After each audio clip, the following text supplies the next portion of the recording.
and we then wrote detailed statements about everything that had transpired up to that point. We also roped in our lawyers and notified them of the developments. I also made a statement to a well-known advocate. Our plan was to string Mohlahlana and Mohlahlana along, making them believe that I was genuinely considering their proposal. The situation presented a very rare opportunity. We could document the shocking lengths to which a top government official would go in order to bury a story that would no doubt cause her a world of trouble. Mohlahlana, meanwhile, began to prepare the ground for me to bring my own contractors to the IDT, just as he'd promised. A few days after our first meeting, he sent me a document detailing an IDT tender in the Western Cape. The document invited contractors to submit bids for the IDT's contractor development program. Mohlahlana invited me to check the bid details and share it with contractors. Throughout June and July, we started preparing for my scheduled meeting with Mohlahlana and Mohlahlana.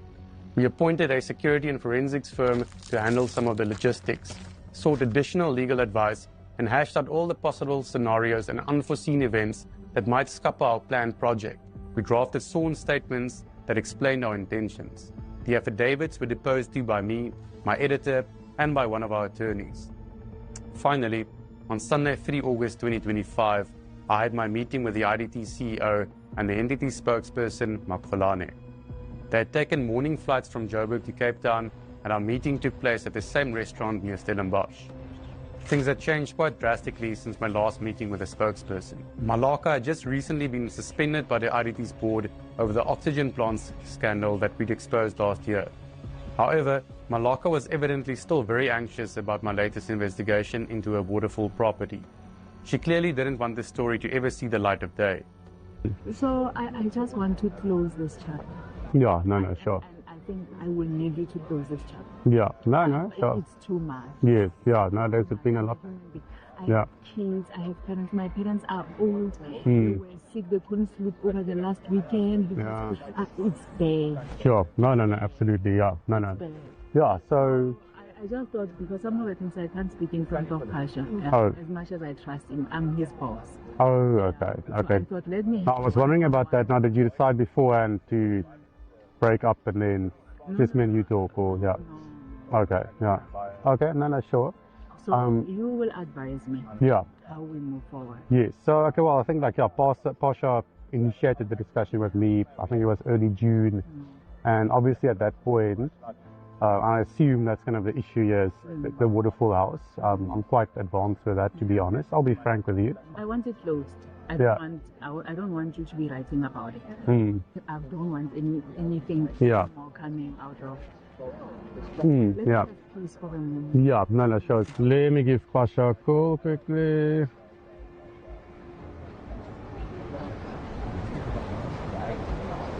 It's getting a little bit windier now. But it's still not cold. That's nice, yeah. Hey, Pasha. We are done. Yeah, your boss says you must come back. After we'd spoken about the house and some other issues, Mohlahlana and Mohlahlana got down to the day's real business. The IDT spokesperson pulled out a white Dior shopping bag stuffed with 200 Rand notes and placed it on the table. This while his suspended boss sat looking on. I asked them how much money they bought for me, and they said it was 60,000 Rand. But they also intimated that there would be more money coming my way if I dropped my investigation into Mohlahlana's house.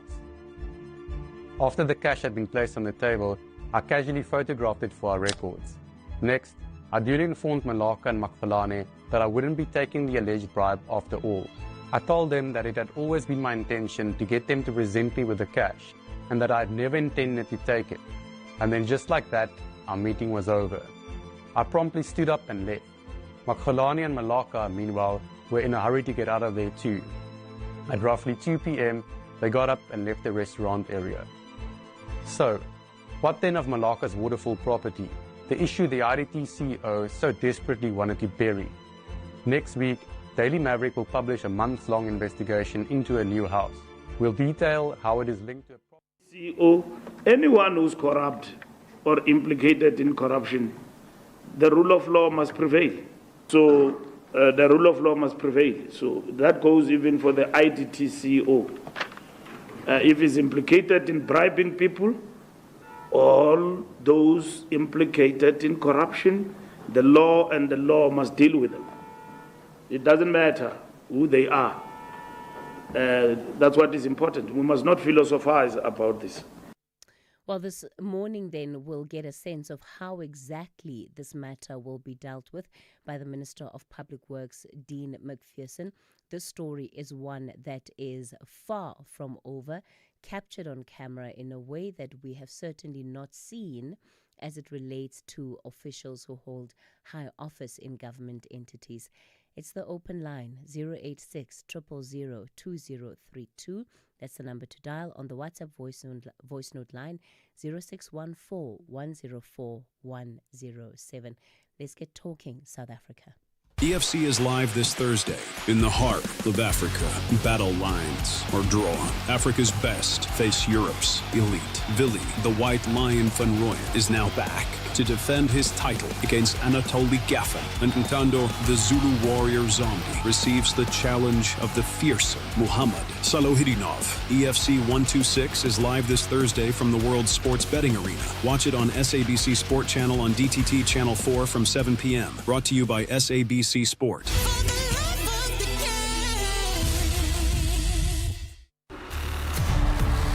This July, journey beyond the horizon with Chasing the Sun. 5 mesmerizing episodes every Sunday at 7:30 on SABC2 from 13 July to 10 August. Feel the thrill of the adventure, the power of discovery, and stories that light up the skies. Missed an episode? No worries. Stream anytime, anywhere on SABC Plus. No subscription required. Chasing the Sun. Your Sunday nights just got brighter.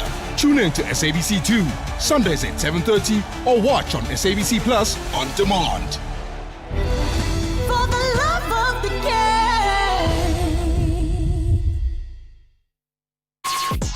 Call us on 086 000 2032.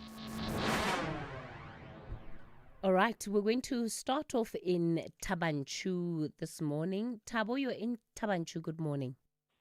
Morning, Cathy. I just want to comment on the issue around the BEE policy. I mean, the SG of the ANC was talking about it yesterday, and there was a lot of callers. I mean, one of the callers even said it only benefits the Indians, you know, and I hold a different view because I've been in a situation where one of the government officials said that they're going to stop the incentives that they've advertised because it only benefits the Indians. But it's because the Indians have an ability to work together and assist their own people. Now, when it comes to black people, we have the likes of the CEO of the IDT who, instead of helping the people to benefit, they benefit themselves. So I personally don't think the BEE policy is a failure. I think our own government and the people they deploy, they are the ones that are failing the people, Casey. Tabo, I think that sentiment is a sentiment that I also share. Because what we know about the state of the economy is that it has not transformed, Absolutely. at least at radical enough levels to benefit the majority of black South Africans. Black South Africans still largely remain along the economic margins that they were in 1994. And that's not an opinion. That is a fact. It is backed up by the data. Yes, there's some important questions that we have to be asking about triple BEE. And I almost feel that, Tabo, unless we address those, implementing the policy as is without changing anything, we're going to be here again in the next 30 years. That's my fear. That's my fear. No, you are spot on, Casey. Look, obviously, BE is very broad, and as the SG was saying, it's not just about tenders and funding. It's got 5 key elements, which include ownership, which includes skills development, and to some extent, even the affirmative action is still affected in the BE. That's why we have the likes of Cathy Mohlahlana being appointed, you know, to such high office. But that's where the failure is, because now, you know, people like you, Cathy, who work so hard to be where you are, then you are being painted with the same brush as the Cathy Mohlahlanas of this world, because now they portray a different image about hardworking people who who get to the highest levels in office of government and in the private sector. But the problem is the very same people that deploy those people, they don't follow the right procedures. The same with the allocation of tenders and funding. It's given to the wrong people. You know what I mean? So if we can follow the other communities like the Indian community, and it's not about being racist, but it's about learning from them. Because if you go into the Indian communities, they work together and they make sure that they assist those that have got the aptitude and the ability to be in that business to get those incentives. I mean, there are billions of rands from the DTIC that are being allocated for incentives, but black people don't get it because they don't have the support structures. But the Indians do have that support structure. So I agree, we are very far from achieving economic liberation for our people and equality. But the very same policies are being, they're not being followed through correctly by the same people that are supposed to implement it. So the problem is with implementation, Cathy. Okay, all right, Thabo. Thanks for that point that you've made. And this is something that you'll often hear when you are speaking about business or even speaking to people in business, that you have certain groups of our community that seem to work better together than others.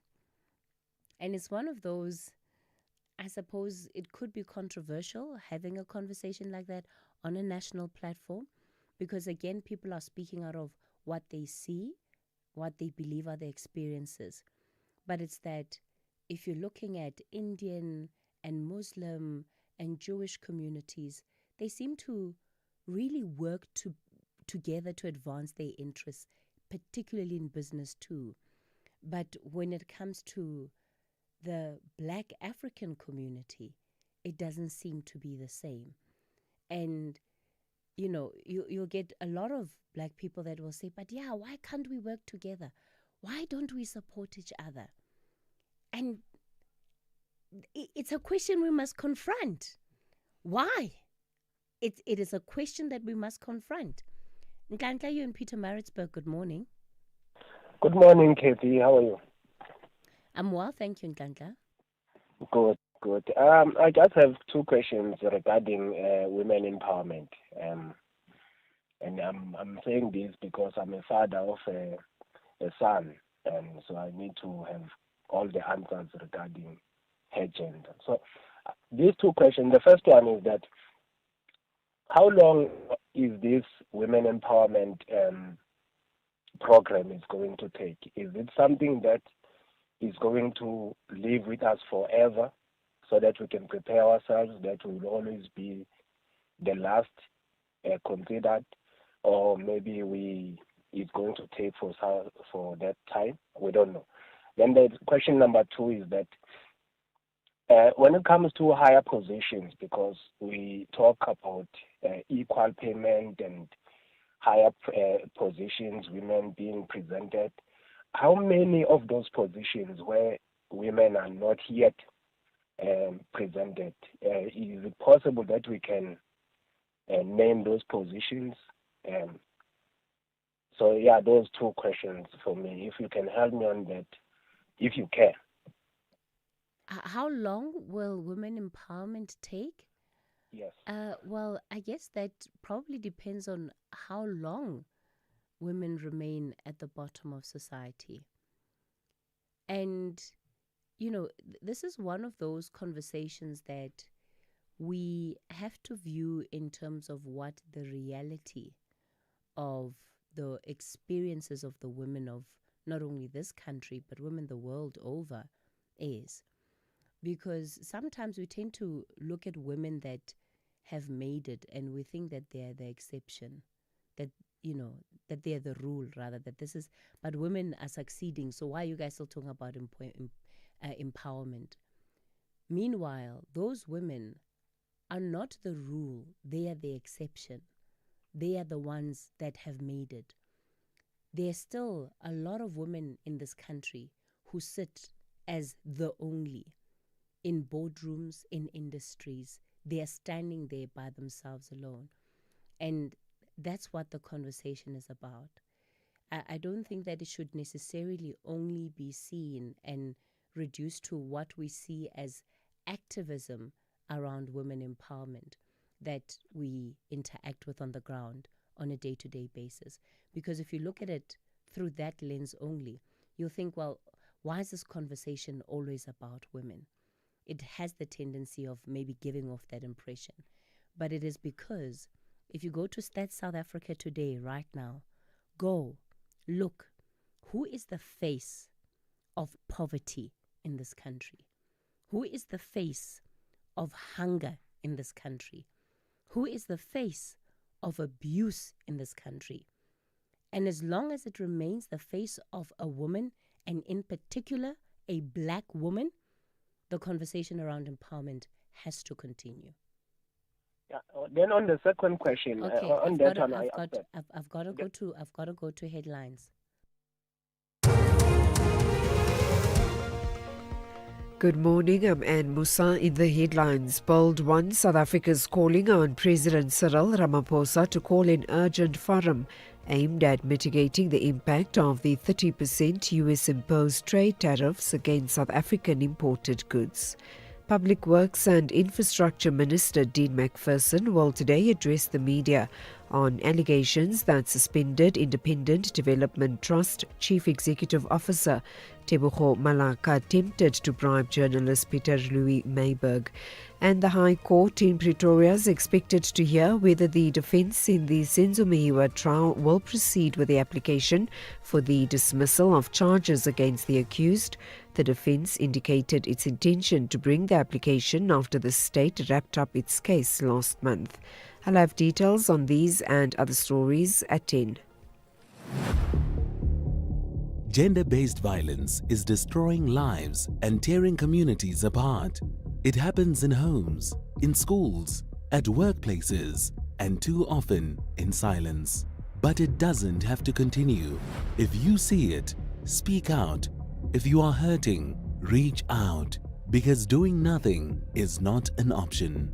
Listen to all 19 SABC radio stations from Wednesday, the 23rd of July for hard talk, discussions, advice, dramas, educational shows and interviews around GBV with experts, survivors, lawmakers and a whole country affected by gender-based violence. All on your favorite SABC radio station. Call 0800 428 428 to report abuse or get help. GBV, it ends with you. This message is brought to you by the SABC. These are the weekend shows on SAFM. Music of Africa with Shayla Ndikumana. The Weekend View with Bongiwe Zwane. The Jet Set Breakfast with Michelle Constant. Seasons with Khomotso KG Mweketsi. The Soundtrack of Your Life with Ernest Pillay. Weekend Sundowner Classics with Kutlwano Masote. Spotlight with Zai Khan. The Weekend with John Kherika. Shifting Your Lens with Bertha Charuma. This is SAFM. SAFM values your views. Be an active citizen. You're listening to The Talking Point. I'm still taking your calls on 086 000 2032 on the WhatsApp voice note line 0614104107. Yes, Nhlanhla Peter Maritzburg. Let's wrap it up. Yes. Thank you for this last. I ask you the second question as well. To say when we talk about power positions, positions of influence, how many of those positions where women are still lacking, they are not being represented? Go and take a look at the JSE listed companies, and come back and tell me how many of those women are CEOs. Let's start there. So right now, that means all other positions, women now are fine, only on those ones. Of course, Nhlanhla, of course not. But I'm saying that gives you an idea of just how unequal the playing field is, including at a leadership level?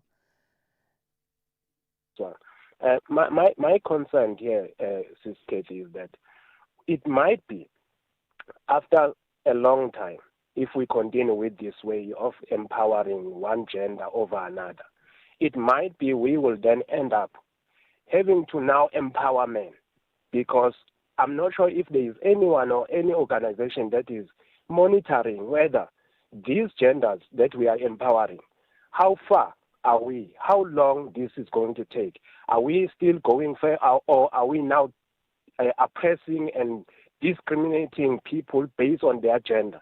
And that, for me, doesn't even bring peace among the society. In fact, it influences a lot of, for example, as a father with a daughter and a son, and when they grow up in one place, in one home, and then they work so hard for themselves, but when they go to get opportunities outside there, then the daughter is being preferred first, simply because of her gender.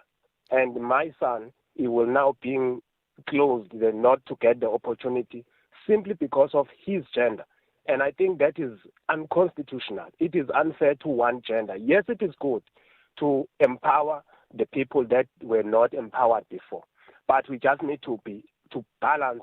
Let's not just close our eyes and then empower this side and then push the other gender on the other side. Nhlanhla, thank you so much. If we can talk from a factual basis, the reality is that your son is more likely to get to a point where he's able to access the opportunity more than your daughter.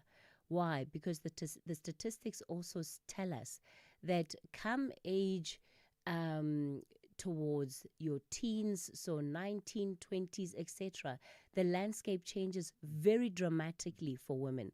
Once you start introducing things like childbirth, like family, suddenly the progress of women in a workplace, in careers, declines. Women begin to fall off the radar. They don't fall on the radar. So what you're actually contending with now, if things stay on the trajectory that they're on, is that your daughter might not even get to a place where she is up in line to be considered for an equal opportunity, at least opportunity equal to your son.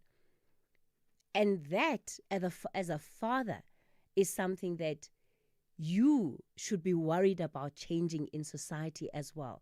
Is to say, I'm investing equally in these children. But why is it that the data tells me that at a certain point in life, my son is just going to spring ahead, and my daughter not only might stay where she is, but her opportunities might even begin to decline? And that's the real conversation about empowerment that we need to be having. Okay, what we'll do is that we're going to take a couple of WhatsApp voice notes, and then I'm back with more of your calls.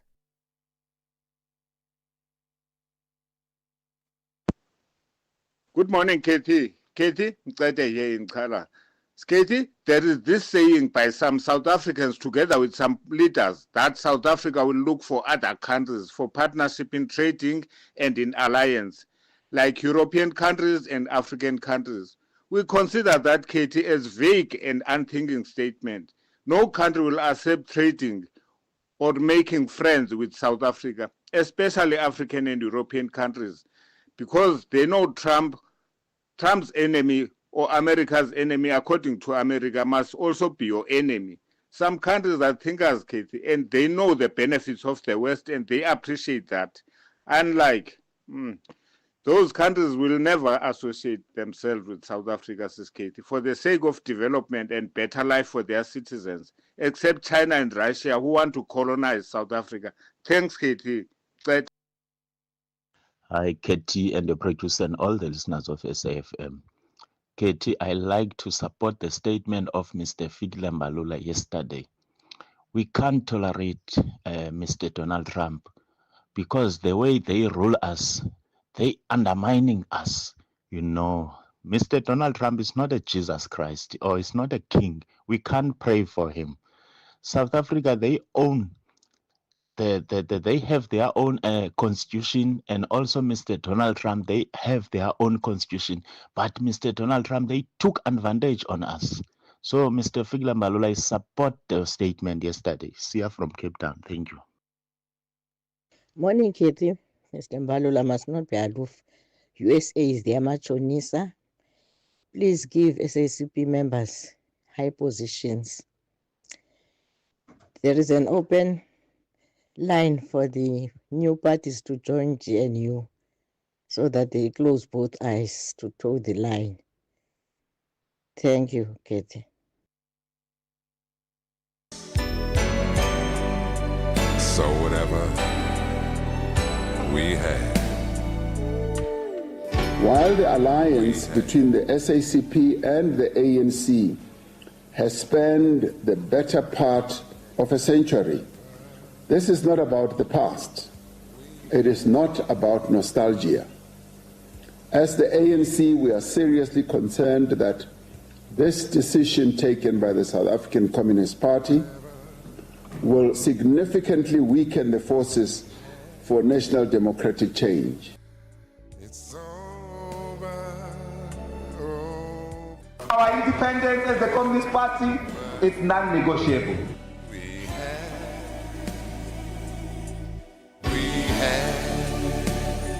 If all fails, we must now, as the ANC, sit down and decide what are we going to do.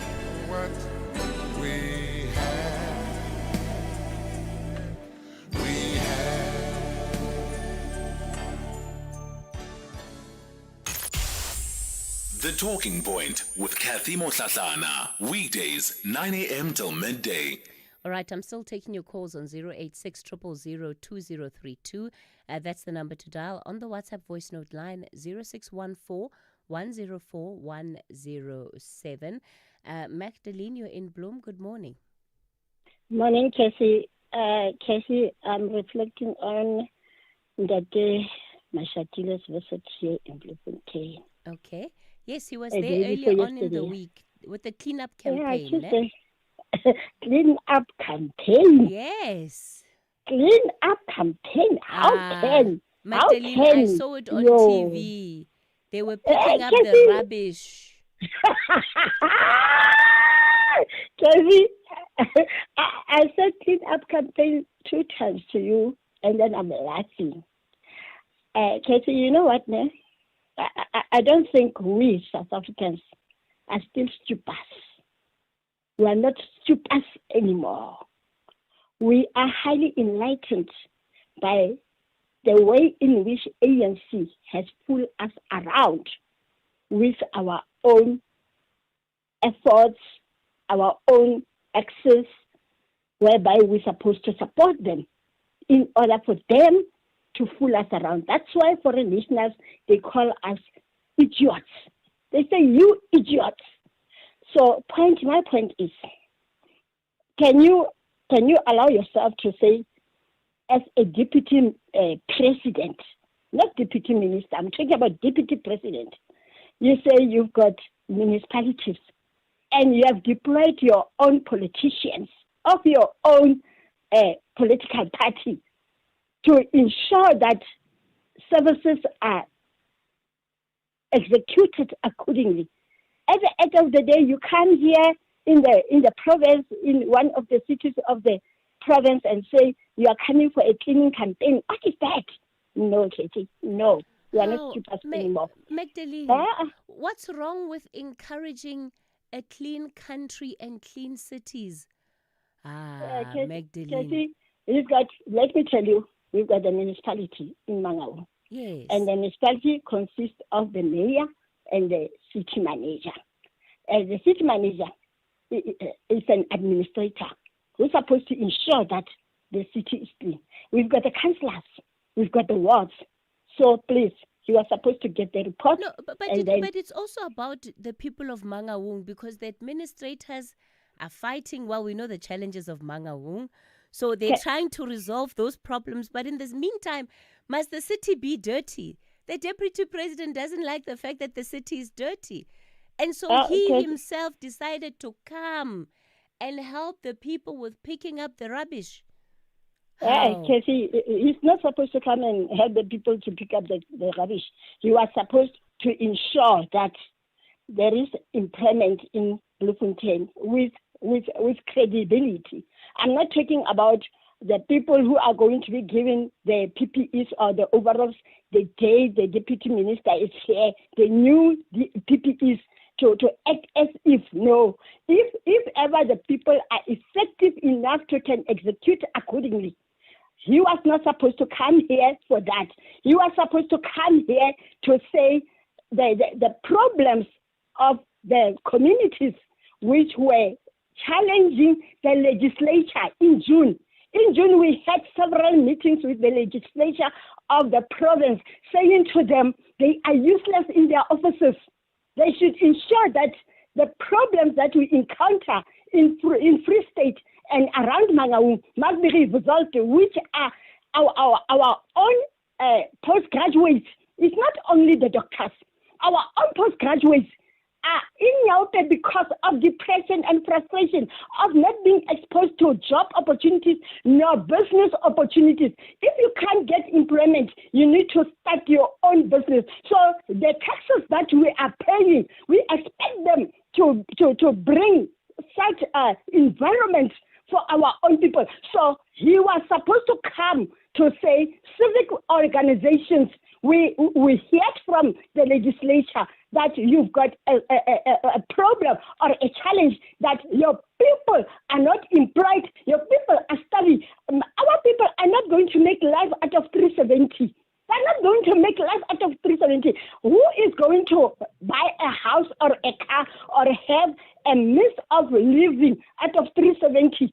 No, Cathy. No, this man was only, he mustn't fool us around to come and check on his looting, on his those who are looking for them, for him to come and check and monitor here. DBSA is doing a lot of uncalled things here. We've got 3 years construction on different schools around the areas, 22 to 30 schools who have been built for the past 3 years, but not yet finished. The time has lapsed. So you are supposed to look at all those things. Even the premier, I told them that we need to change that office. They need to move out of those offices because those people are not there for our people. Okay. No, Cathy, we can't go on like this. These people are looters, they must go. Okay. Magdalene, I've heard you loud and clear. I did try to put up a case and a defense, maybe more of a case than a defense. But Magdalene, I can't disagree with you after everything that you have said. In fact, it feels more that it was a vanity project more than anything, given the depth and the scale of the problems that you've just so well articulated. JCK, you're in Mosina. Good morning. Yes, sir. That's Magdalene for you. What you call I would like to begin here. I'm just feeling very much pity and sorry for Sisi Tebogo Malaka. She's only one out of 100 people who bribes the journalist, be it on radio or newspaper. She was just lucky. I would like to make a point. You say she was just what? She was just unlucky. Out of 100 people who bribed the journalist, be it on radio or on TV, she was just unfortunate. She was unlucky. Who are the people that bribe journalists, JCK? This is a statement that I hear being thrown around more and more very casually. Who are the journalists that are being bribed? Who that are taking the money? Because if there are people who know of journalists that are taking money to tell stories, to write this or to write that, surely we should be coming forward with those names, because it absolutely is an affront to every other journalist like myself and the colleagues that I know who stand up for integrity and who would never accept that.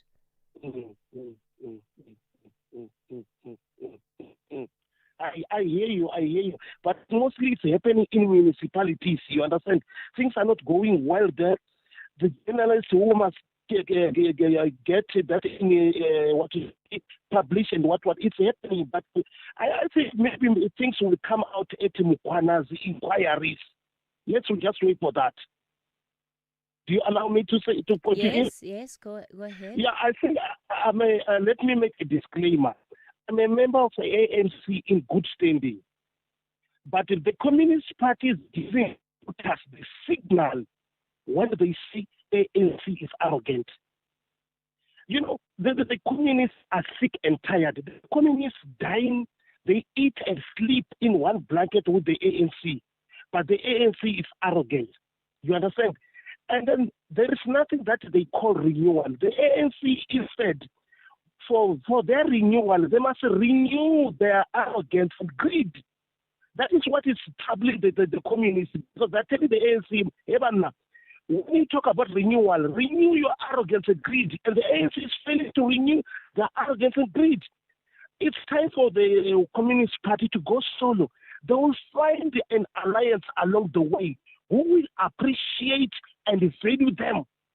They mustn't worry about that. Communists just go on your way because the cracks are there on the way. are there on the wall. Okay. Let me rest my case for now, Sister Cathy. Thank you, JCK. Ziggy, you're in Cape Town. Good morning. Good morning, Ziggy.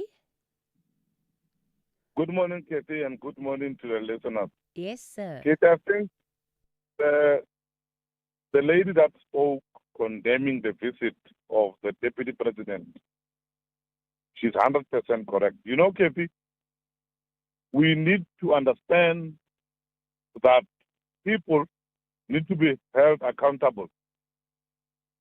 There's a mayor, there's a city manager, there's employees within the city that must be held accountable. If they can't do their work, they must just be fired. It's as easy as that. Now the Deputy President goes to Bloemfontein to pretend to be cleaning or to pretend to be caring about ensuring the cleanliness of the country. What is happening in Bloemfontein is just a tip of an iceberg. All the municipalities in the country, except for those in the Western Cape, and I will say this with my chest out, except those in the Western Cape that are run by the DA. You can go to Oudtshoorn. You won't see a piece of, not even a paper on the road. You can drive from the center of Oudtshoorn right up to the Cape. You won't come across a can on the street. Go to the municipalities under the ANC. It's a sad story. It's a very sad story, and the people need to rise against this maladministration and make sure that what the late Archbishop Desmond Tutu told us to do, we do it. We get rid of these people because they failed us. They failed all aspects of governance. And we cannot carry on like this. Ziggy, what is the alternative? If we're to rethink then, the Deputy President wanting to, let's say, talk about a clean country, how else could he have done it? That man has been in government for a very long time. Why now? Is it because of the elections that are coming next year? Why now? Go to Alexander. In Alexander. Look at Johannesburg. Look at Johannesburg. It's a mess. Why now? People cannot continue to be fooled by people pretending to be caring. Cannot carry on like this. Sure. Thank you, Kathy. Ziggy, thanks for those reflections. Borders, you're in Flagstaff. Good morning. Good morning, Borders. Hello, Sis Casey. Oh, there you are. Yes, sir. Yeah, I'm fine, Sis Casey. I'm in the Eastern Pond. Sis Casey, I just want to reply on Balula's saying yesterday. Balula is out of line, that guy. He's not representing us. He is representing them, the corrupt and the rich. You cannot just reply on the tariffs like that, because they are going to affect us as the poor on the ground. Internationally, that guy is only Ghana on our own indigenous language. That guy mustn't talk on our behalf, Mbalula. He must just address the problems of the Transkei. All the municipalities in the Transkei, all of them are non-functional, all of them. He must come here and check his ANC here. Yeah. And not talk like that to the Western world. The Western world, these people, they are to support us, not himself. You know? All right. Him and his policies of the ANC, they are in the dustbin, I'm telling you, at the moment. They're not doing us any favor. Yeah. Balula mustn't represent us, our country, Balula. He's talking on behalf of his corrupt friends. He doesn't even, he's unable to negotiate with his corrupt SACP allies. You know? They are on the other side of the land of the road, both of them. Him and his SACP must talk to them. Okay. You know? Borders in Flagstaff, let's leave it there. Yeah. Listeners shooting from the hip this morning, and as far as some of this feedback is concerned. Charlie, you also want to stay with that issue? Yes, Kathy. It's regarding what that guy said yesterday. I fully agree with what Fikile Mbalula said, even though I'm not an ANC member. There's no way that the US can come and tell us how to run our sovereign affairs, or what is it that, or who is it that we should align with. One thing that we should know, the only people who don't have a problem with it are two kinds of people in South Africa. Are the whites, because they see themselves as Americans and an extension of Europeans, and the 702 blacks. There is no country in the world which is going to tell another country, before you do change your foreign policies, where I'm not going to do business with you, I've slapped tariffs on you. There is India. India has bent backwards to accommodate America. They've just been slapped with another 25%. So these people think that this is only regarding, you can never keep that guy happy. Yeah, it's impossible to keep Donald Trump happy. Charlie, I'm going to caution you, and I think that this is sort of the second time that I'm doing this. About over a week ago, you called in and you were raising this issue of the US and tariffs. And again, you make broad, general, stereotypical comments. And those comments are harmful in that you consistently say that white people in this country see themselves as an extension of Europeans in the US, and that they all effectively support Trump. They do. And but you even had other listeners that were calling in, white listeners, by the way, who called in and said that is not true. And there's nothing wrong with you venturing an opinion. But let's stay away from opinions that are generalizing, that are stereotypical, and that advance somewhat harmful narratives. It's important, Charlie, that you take that and you truly reflect on it. Yes, there are white people that support Donald Trump.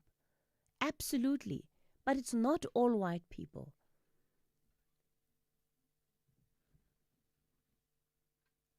Charlie?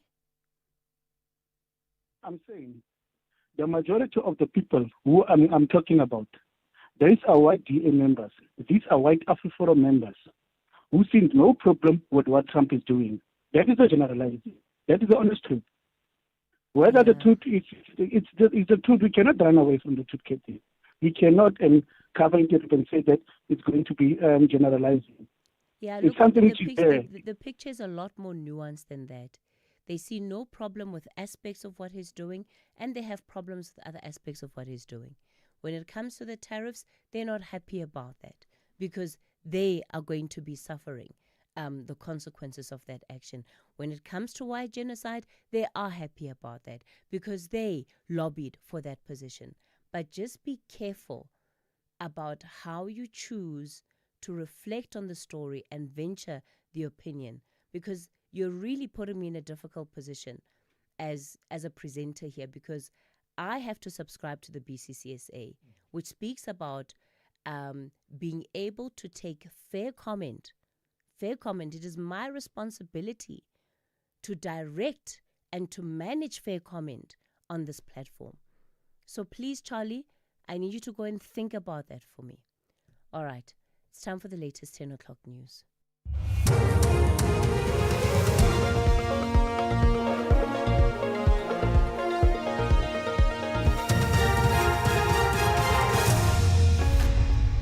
In our top stories, Ramaphosa urged to call an urgent forum to mitigate tariff impacts, and McPherson to address bribery allegations against suspended IDT CEO. Good morning. Bold One South Africa is calling on President Cyril Ramaphosa to call an urgent forum aimed at mitigating the impact of the 30% US-imposed trade tariffs against South African imported goods. South Africa faces the highest rate tariffs in the sub-Saharan Africa, which some are describing as a reflection of its strained relations with the US. The Bold One South Africa MP Nobuntu Hlazo Webster says governments should approach new trading partners such as Asia, the Middle East and South America to alleviate the severe impact of the tariffs on the economy.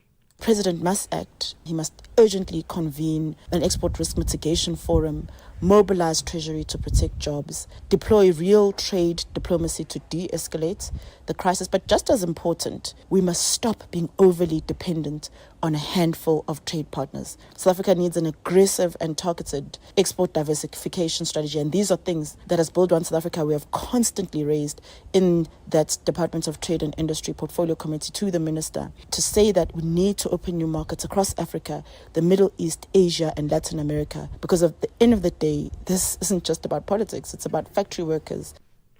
Meanwhile, the Black Business Council has criticised the Trade, Industry and Competition Department for not moving fast enough to mitigate the effects of the tariffs that are due to take effect in less than 24 hours.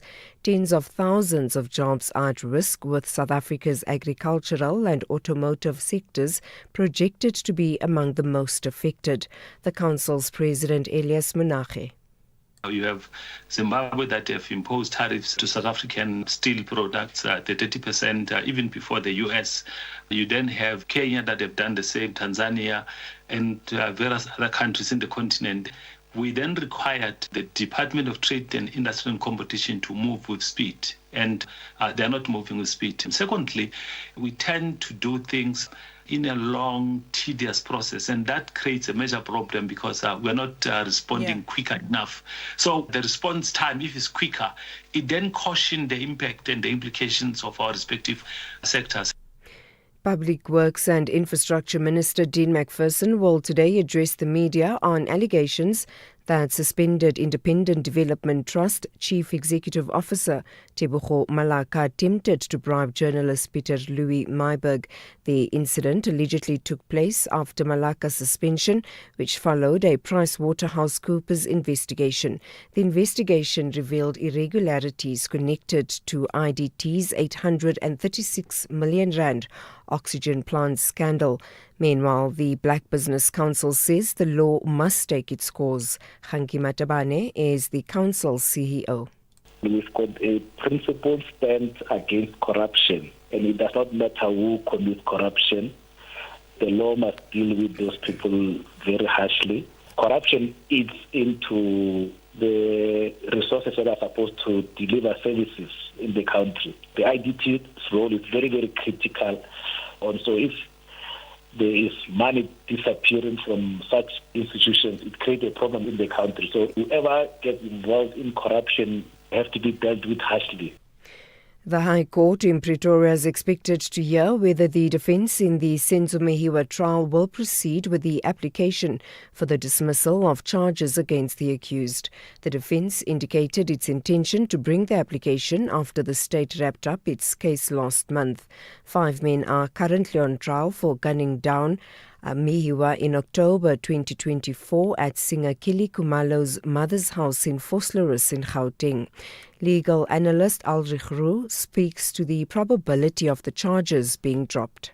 What Section 174 clearly states is that it is a safeguard in order to prevent accused persons from being convicted if a case has not proven against them beyond a reasonable doubt, and that the only inference that can be drawn from them having to testify and from presenting a case is that they will in fact incriminate themselves even though a case has not been proven against them by the state. And then it is up to the judge to decide whether to grant the Section 174 or for the judge to say, well, I don't agree with this application. In fact, I do think that there is evidence on the record and that has been proven by the state that deserves to be answered to.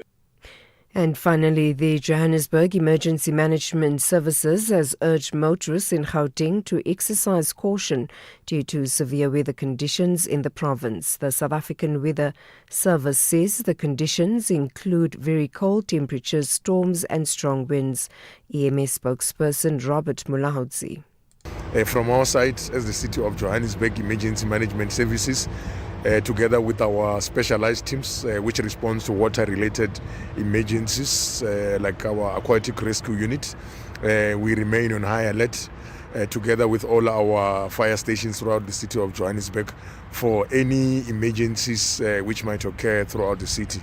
Our residents can call our emergency call center on 011-375-5911 for any life-threatening emergencies. Recapping the top story, Bold One South Africa is calling on President Cyril Ramaphosa to call an urgent forum aimed at mitigating the impact of the 30% US-imposed trade tariffs against South African imported goods. For SAFM News, I am Anne Musa. Hi, my name is Kutlwana Masote, your host of Weekend Sundowner Classics every Saturday and Sunday afternoon between the hours of 4 and 7 p.m. exclusively on SAFM. Now, this is where you get your best classical music jams on any radio platform. Join me every Saturday and Sunday afternoon between 4 and 7 p.m. Weekend Sundowner Classics. This Women's Month, SAFM stands with the women shaping South Africa's future.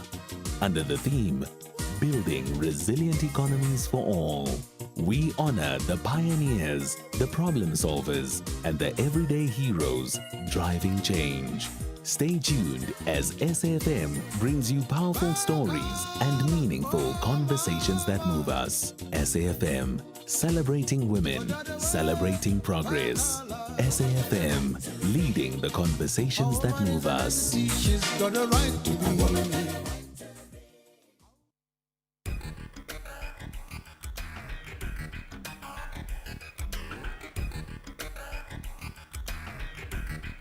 The Talking Point with Cathy Mohlahlana. Weekdays, 9 a.m. till midday.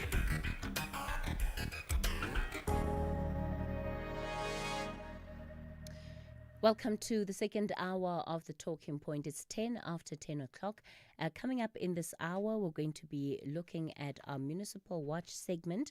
And today we'll be in conversation with the Akani Retirement Fund Administrators. And they are the fund administrators for the Municipal Employee Pension Fund. That was triggered by a call we received from one of our listeners who effectively complained about how his pension is being administered. And subsequent to that, we've had many others that have not only spoken about launching official grievances, going to the Financial Services Authority to also raise their concerns about this particular fund administrator.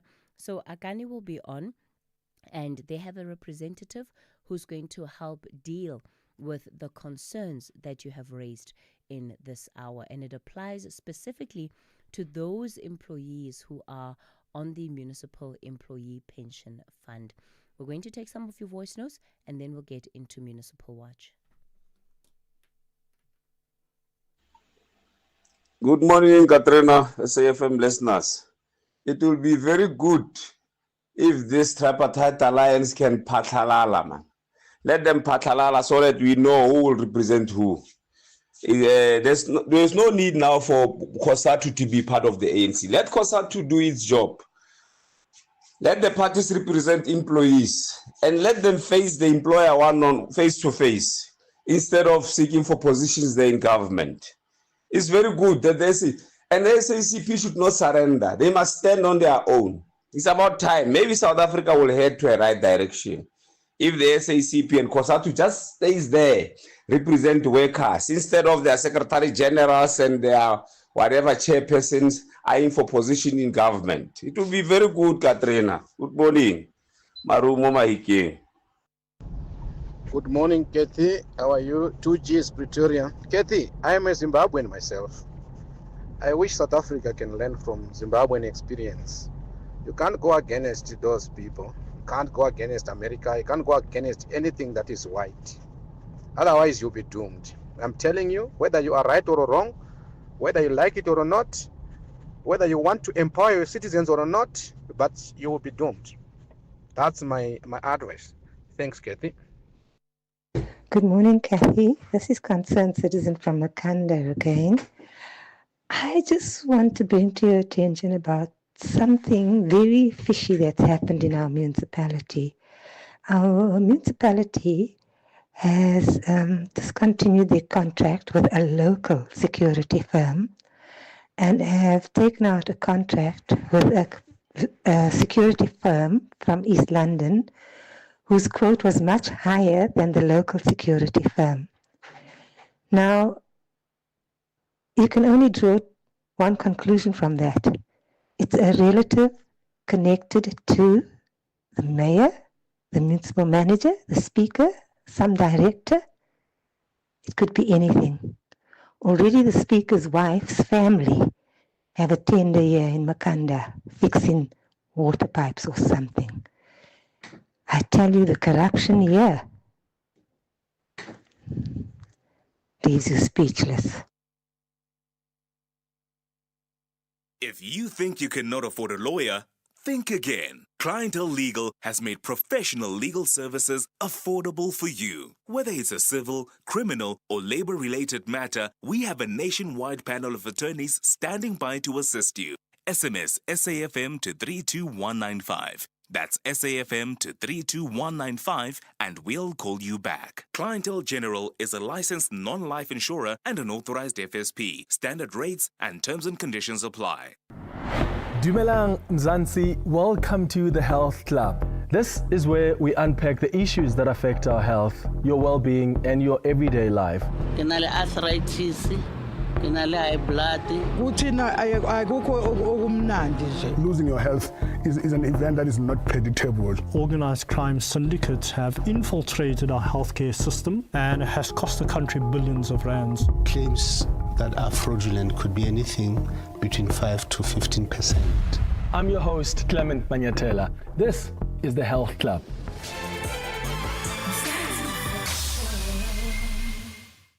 Are you looking for the best savings on spectacles? At Specsavers, enjoy 1,500 Rand off when you get tested at South Africa's trusted and most established optical group. Get 1,500 Rand off all frames in store, or use your 1,500 Rand off on our leading lens enhancements, such as drive light lenses that reduce artificial glare whilst driving.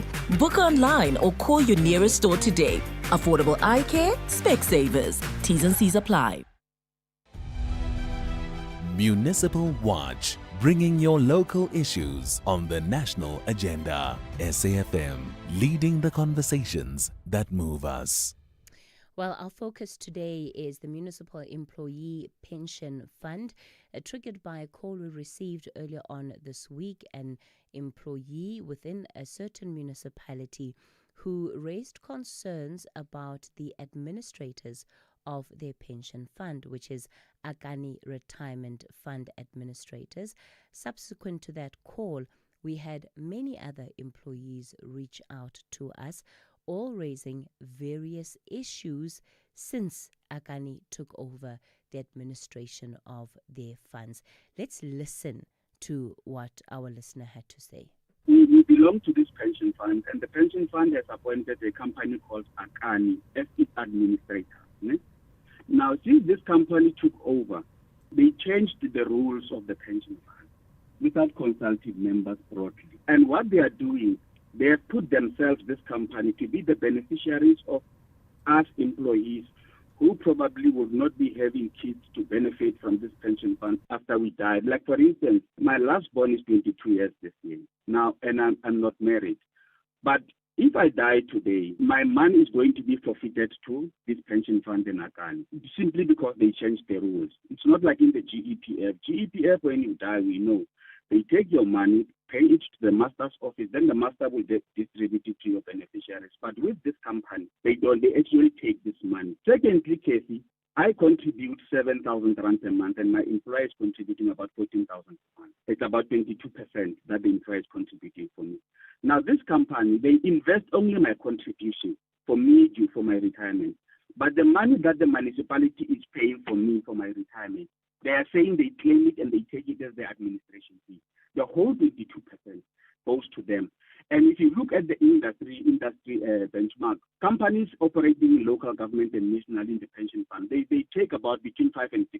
These guys, the whole 22% goes to them. So this company is robbing us. I used to work for a provincial government. When I was transferred over to the municipality, I took my pension from GEPF and transfer it to Municipal Employee Pension Fund so that I can keep my record in my savings. Getting now, all those people who used to work for government and have transferred their money over to the NEPF under the administration of Akani, that money has disappeared and is not there. It does not even appear in our statement. I can tell you today, I'm 36 years contributing to this pension fund. My pension money does not even exceed 1.9 million if I die. And they are saying it's a projection for 2034. That if I retire in 2034, my money would have accumulated 1.9 million. That 1.9 million constitutes only my contribution and not my employer's contribution.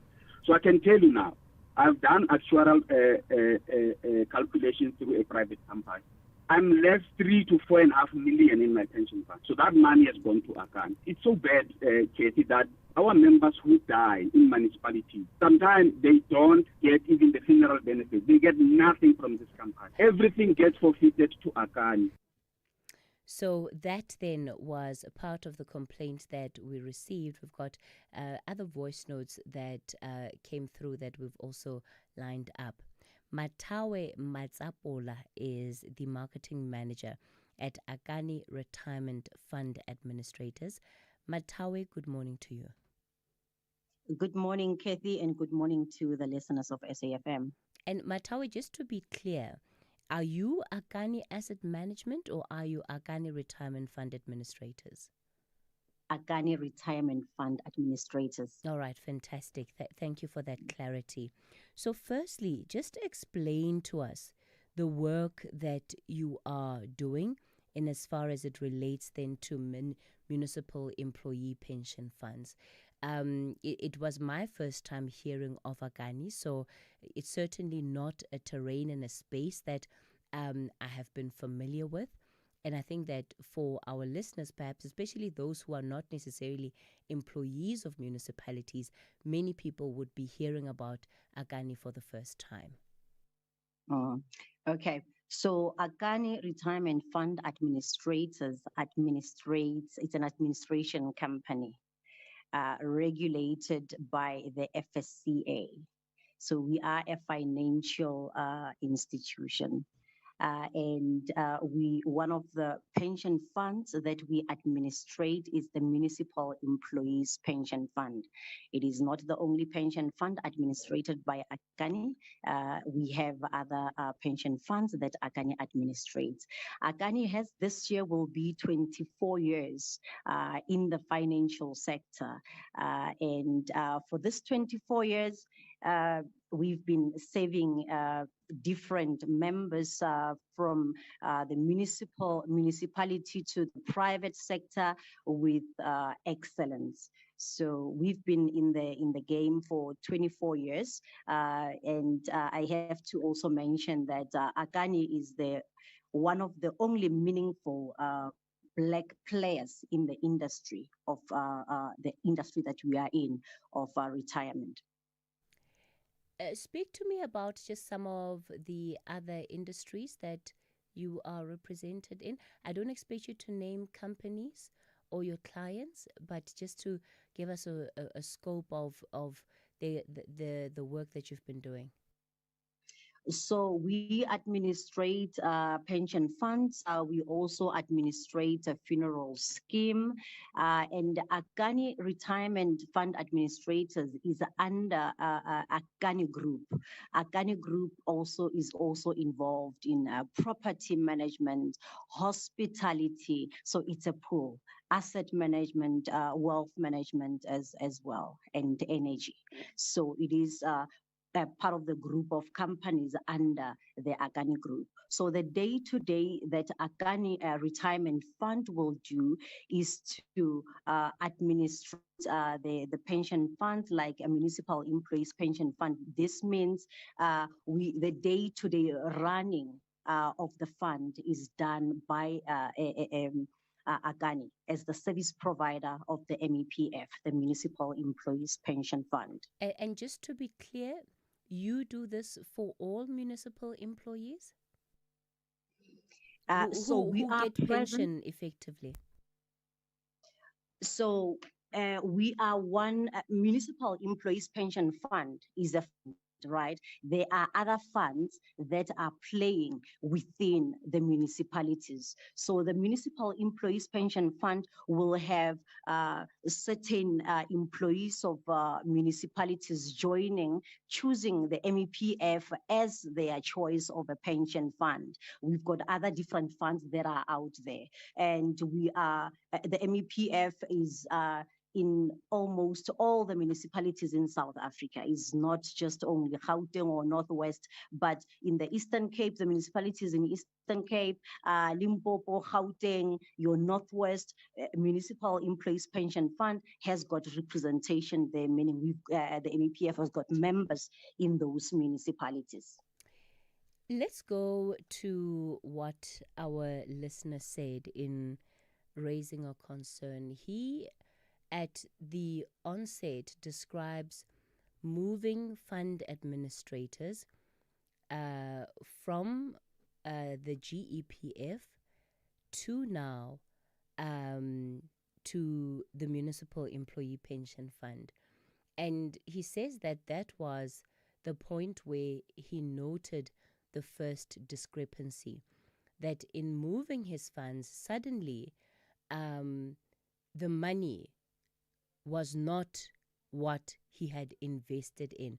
And I just want you to also use this opportunity, Matawe, to be able to explain your processes to the people that are your clients, so that they better understand how you go about doing the work. Because, like I said, if a client is sitting there, they know, okay, I've moved 1 million from GEPF to MEPF. I'm expecting it to still be 1 million, but suddenly it's not 1 million. Talk to us about procedurally, what is it that may have happened there, and the extent to which you are educating your members about how you are administering these funds, so that their expectations are in line with the function that you're actually performing. All right. Thank you so much, Cathy, for the question. I listened to the voice note of the member, Mr. Itumeleng Mekwa.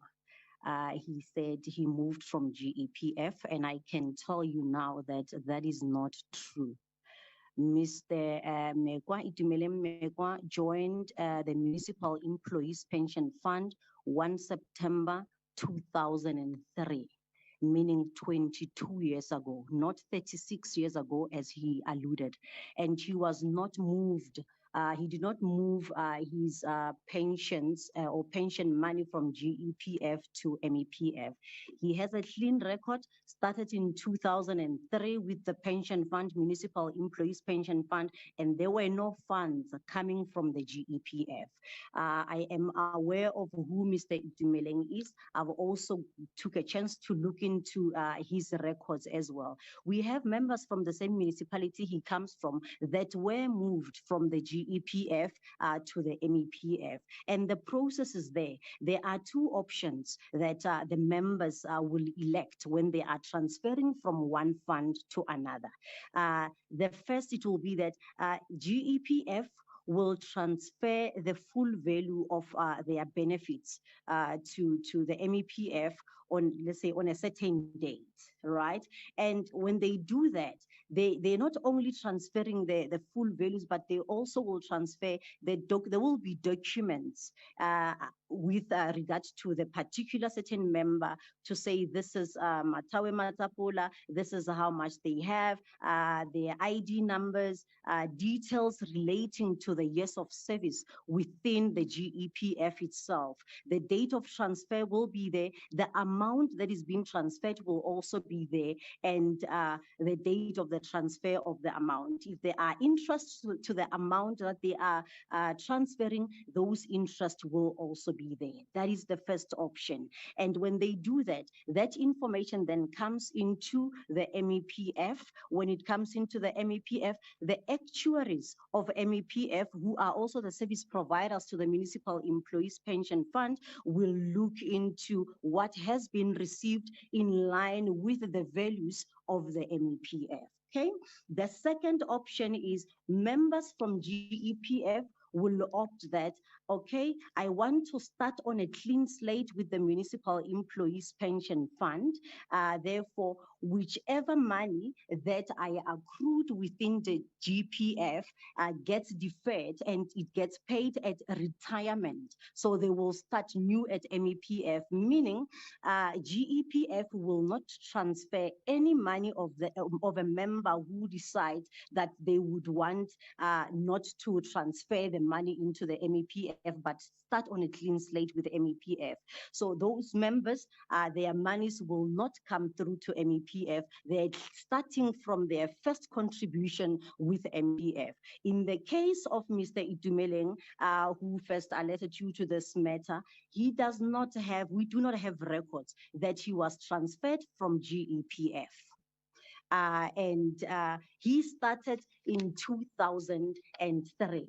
He also inflated the contributions that he says he's contributing towards his pension from his side and the municipality as well. There are several other factors that he mentioned in his, when I listened to his voice note, that are not true. Okay, for starters, he says Akani as the administrator takes the entire 22% contributed by the employer as an administration fee. That is not true. It's totally not true at all. Akani charges the lowest in the industry. We are even less than 5%. Obviously, I will not divulge what percent, even though it's less than 5%, because that is our competitive edge that we use as we look for business to administrate. But firstly, he inflated how much he is contributing. And this is a member that also has my direct number.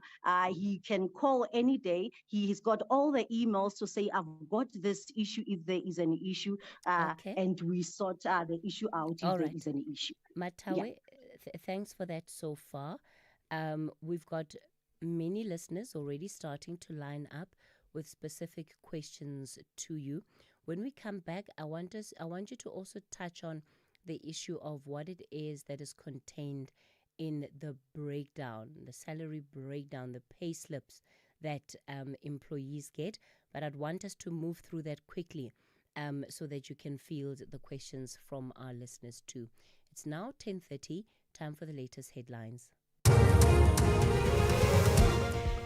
Good morning, I'm Anne Musa. In the headlines, the IFP says it will continue to call on government to intensify its knock at the door of the US administration to find common ground on the 30% tariff America imposed on South Africa. The South African National Editors Forum has condemned the suspended CEO of the Industrial Development Trust, Tebogo Malaka's alleged attempt to bribe the Daily Maverick investigative journalist Peter Louis Myburg. And the Johannesburg Emergency Management Services has urged motorists in Gauteng to exercise caution due to severe weather conditions in the province. I'll have details on these and other stories at 11. Taking a look at your markets this morning, the rand is currently trading at 17 rand 71 to the dollar, 23 rand 67 to the pound, and 20 rand 67 to the euro. Markets in Asia were mainly higher at the closing bell. The JSE is mainly higher in mid-morning trade. Markets in Europe are in the green. Gold is trading at $3,380, platinum $1,314 per ounce. The price of Brent crude oil is at $66.79 a barrel. Keeping your family healthy this winter can feel like a daunting task. Try the Lung Shield range. It includes capsules to support healthy lungs and immunity, a syrup for kids that supports the immune system and promotes lung health, and an effervescent with 13 essential ingredients to optimize immune function. Put your family's health first this winter with the Lung Shield range. Available without a prescription at leading pharmacies. Lung Shield, prescribed by doctors, recommended by pharmacists. What is Overtrail? Is it off the beaten path, over the edge of comfort, or the thrill of the road less taken? It's over every bridge, every obstacle, every trail, and over to that view that takes your breath away. Overtrail means going further, exploring deeper, surrounded by the comfort and sophistication of a luxury SUV. It's this spirit that inspired the Overtrail project. Experience Overtrail in the LX and GX range. Lexus. Experience amazing. Spar brings you super savings. Get 100 gram Danone Nutri-Day Smooth Yogurt 6-pack. Buy any two for 32 Rand. Plus 100 megs free data on Spar Mobile. Or 4 kg Spar IQF Chicken. Mixed portions for 159.99. Plus 400 megs free data on Spar Mobile. Plus, you could win your share of 6 million Rand in instant cash. Prices valid until 24 August 2025. While stocks last. T's and C's apply. The Desert Foxes want to set the tone and triumph against Mzansi. However, Bafana are focusing on 3 essential points. This is the Total Energies African Nations Championship 2024. Do not miss out on Algeria versus South Africa on Friday, 8 August at 4 p.m. Live at your fingertips on SABC Plus. Proudly brought to you by SABC Sport. For the love of the game.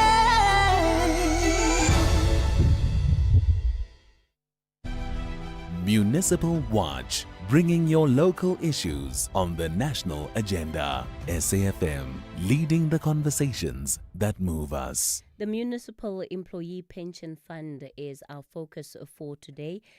In particular, administrators Akani Retirement Fund, who we've had listeners call in and raise concerns about the service they're providing to municipal employees. Matawe Matsapola is the marketing manager at Akani Retirement Fund Administrators. So, Matawe, I would like you to please then just speak about the statements, the benefit statements that employees can have access to, and the breakdown that is also provided in their salaries, because that became one of the central points that was raised by a lot of the listeners that got in touch to say that there is no breakdown of some of these details in their statements. Okay. Cathy, before I go into the benefit statement, in the voice note that we had, Mr. Itumeleng makes allegations that since Akani took over, we changed the rules of the pension fund, the MEPF. I want to put this straight on record that that is not true. Akani does not have authority to change the rules of a pension fund that it administrates. Rules are amended as and when the board of trustees of the fund, which are not Akani employees, by the way, the board of trustees of MEPF, they are also employees of municipalities, also members of the MEPF itself.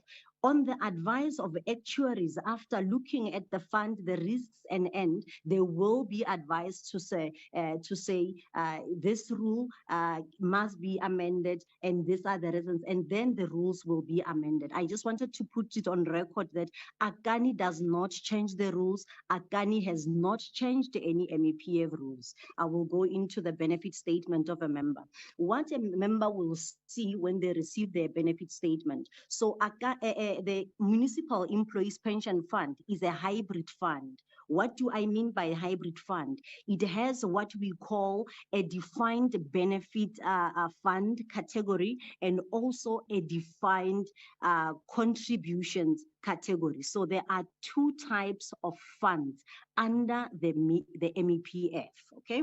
So on a statement, what a member will see, it will be their details, their personal details, and also the municipality that they work for. From there, it will say how much their annual salary is. It will say say how much their monthly contribution is. This is the employer and the employee contribution. Employer contributes 22% on the defined benefit category. On the defined contributions category, the employer contributes 18%, but the employee contribution is the same, it's the 7.5, that will be there.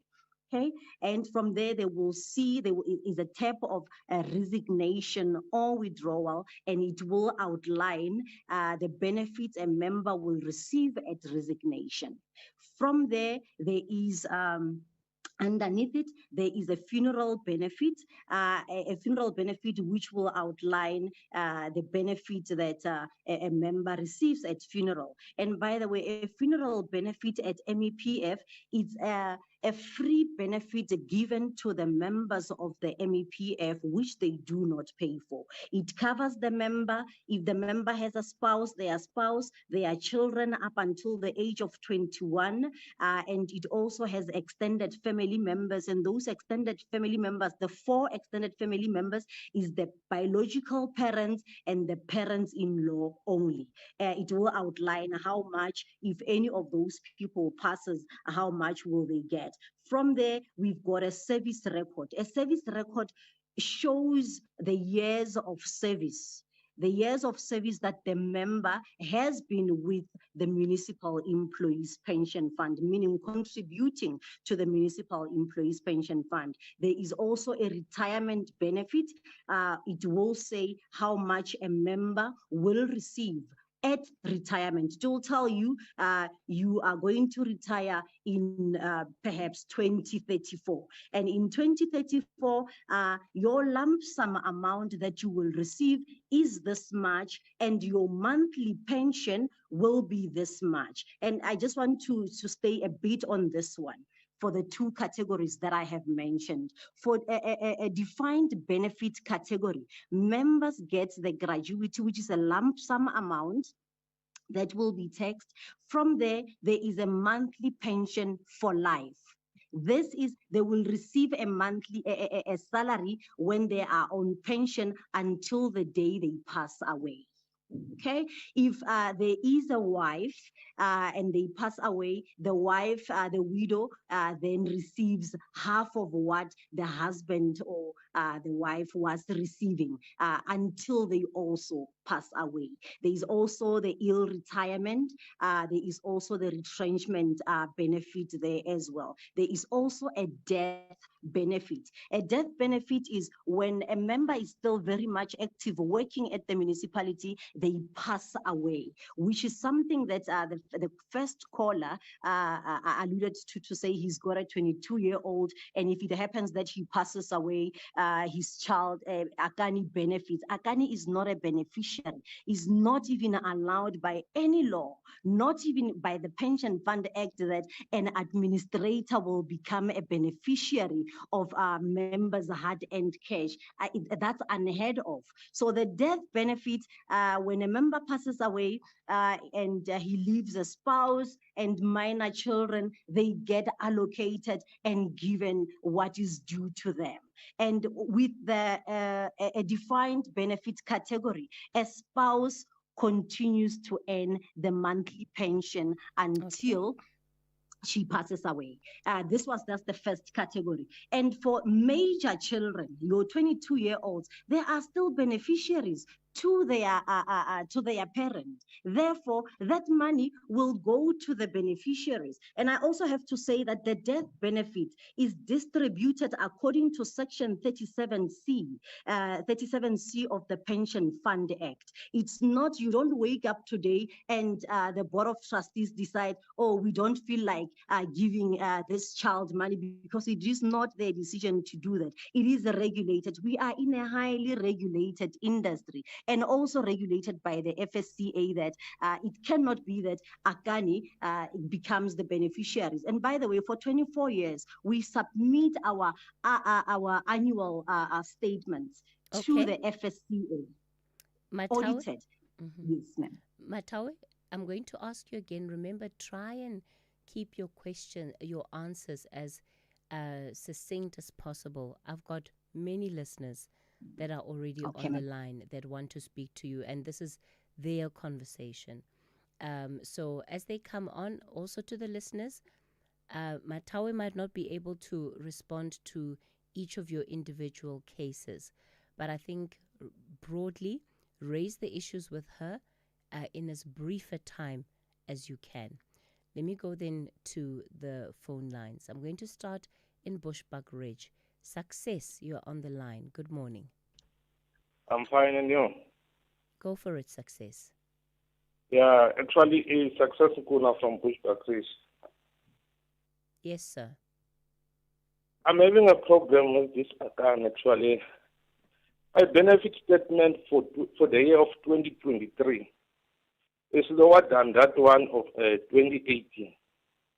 Hence, I've been contributing. I did not stop even once, but how it is possible for them to a statement to be like that? Hence, I was continuing, but if the money keeps on going down, how it is possible? Secondly, I want to ask these officials that those board members who are currently serving there, I wanted to know their term of office, and also want to know who elected those current board members there. Success, thanks for your questions. Matawe, as short as you can, please. Okay. Success, I've heard your two questions. The first one, you are saying the money keeps going down. The money on a benefit statement cannot go down. There was, if you are referring to you're saying the 2023 statement is lower than the 2018 statement. On a resignation benefit, I would assume. On the resignation benefit, there was an error where a bonus years were allocated to resignation benefit, which were not supposed to be on the resignation benefit. It only applies to the retirement benefit. So that had to be corrected for the bonus years to be on the retirement benefit and not the resignation benefit. And that through member meetings and the circulars was communicated to say the bonus years are not supposed to be on resignation. They only apply to the retirement benefit. That will be the change that you will see, that you have seen on your benefit statement when that correction was done. But if there is anything more than that, please feel free to contact me. At the end of this interview, I will leave all our contacts, including my email address, and I can specifically look into your benefit statement to explain further to you on this. On who elected the current board of trustees, members of the MEPF elected the current board of trustees. The board of trustees are elected through the processes as per the rules of the fund, where in municipalities there will be municipal elections. Okay, there will be municipal elections where employees will choose their employee representative, who will then attend the general meeting, and they choose the board that will then manage the fund. That's how they were elected. They were elected by the members of the MEPF. And the term of office? The term of office is 3 years. All right. So where are we in that cycle right now? In that cycle, at the current moment, there were supposed to be elections for the board on 31st March 2025, but the quorum was not reached, meaning municipalities did not submit the elections as required. Only few municipalities submitted the election results, and as a result that had to be postponed, and there will be another round where the elections are going to be restarted, and that general meeting will be hosted or held, and a new board will be elected. So the current board is operating on an extended term? Yes, as long as there is no board as yet, in terms of the rules, the fund cannot be without a board. Yes. How long is the extension of their term? What are the deadlines? There are no time limits per se, but the elections will be held, and that is going to be communicated with all the municipalities. The elections start first at the municipal levels, where they choose their own representatives, and then from there it then goes to the general meeting, with those representatives from municipalities going to host or hold the general meeting and choose the board of their choice. Yeah, but surely there should be some kind of timelines, Matawi, that you guys are working within. Yes. What is contained in what are the conditions of the extension of that board's term of office? So the elections will still be held this year.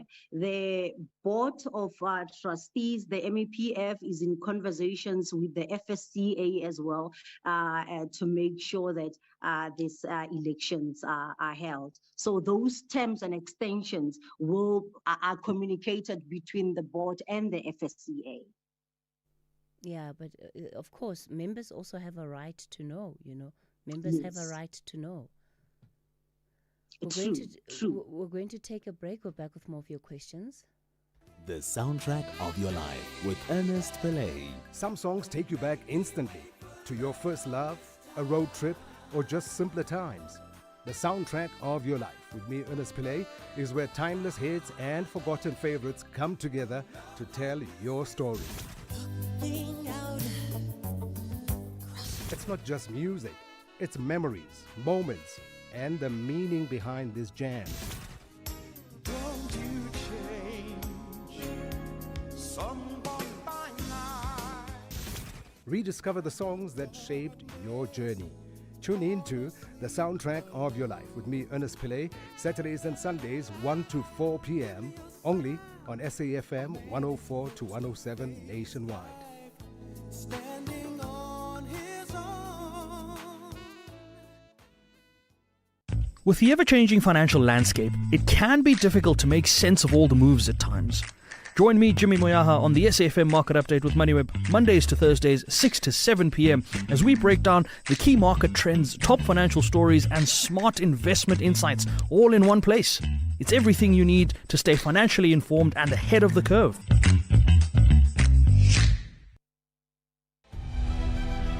Municipal Watch, bringing your local issues on the national agenda. SAFM, leading the conversations that move us. We continue our conversation with Akani Fund administrators for the Municipal Employee Pension Fund. Waring in Mafikeng, good morning. Good morning, Oskepi and Dumela Matawe and SAFM listeners. Waring, we don't have a lot of time. Please, guys, let's just get straight into the questions. Okay, mine will be on the issue of transfer. There were employees who were transferred from GEPF to NEPF in 2001. And in 2006, they were transferred to NEPF. Their monies, transfer values used to appear on their statements, but now it's no longer appearing.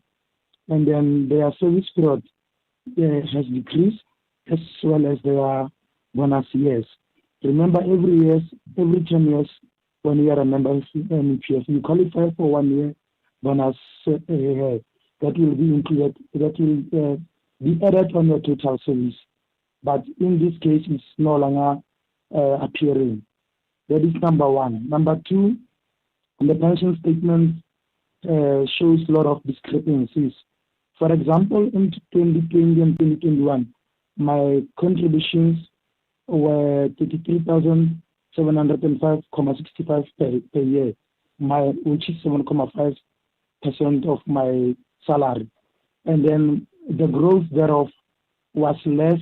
It was actually 33,705.65. They said even if you are adding only my member contribution, it was still less by 3,000. I don't want to talk about employer's contribution because it's not appearing anywhere here. And then in 2022, there was a discrepancy in the statement to an amount of minus 217,626.15. The whole amount is not appearing. It's actually a negative amount. And then I raised it with them, but it was not corrected. Okay, then number three. Let's stop at those two issues. Matawe, please respond. Okay. I was struggling to hear him, but what I could gather is that he's saying that there are discrepancies on his benefit statement. I would ask for Baring to actually forward me his query so that I look into it. He's also mentioned that the years of service for those who came from GEPF does not reflect on the benefit statement. That is not true. The statement will reflect the years that one has come with from GEPF. On the statement, on the service record, you will have the period of pensionable service. That are the years within the NEPF. Where it says plus additional service, that is the years that one would have come with from the GEPF. And this is me explaining the statement of a defined benefit member. On the defined contribution category, you will see the money itself, the amount will be there and reflected. The reason why on the defined benefit statement, you will see the years of service, it is because defined benefit category, it's calculated using the years of service. So the years of service that you come with from the GEPF, it is there on the benefit statement. That will be the plus additional service on the benefit statement. But I'm encouraging Mr. Baring to actually drop me an email. You are saying that it's not there at all. Hello, Baring? We are quilling that, no? So I can hear that as Madam Tawa is saying that is not true. So can we consider that those statements are not true because they are coming from with your logo, with your numbers? Because those numbers that are or those members are coming to my office on daily basis to try and check what could be the problem. So now that the statements are coming from Akani with your letterhead, can we assume that they are not the true reflection of what is indicated there? Because I've got a list of those employees who are victims. Okay.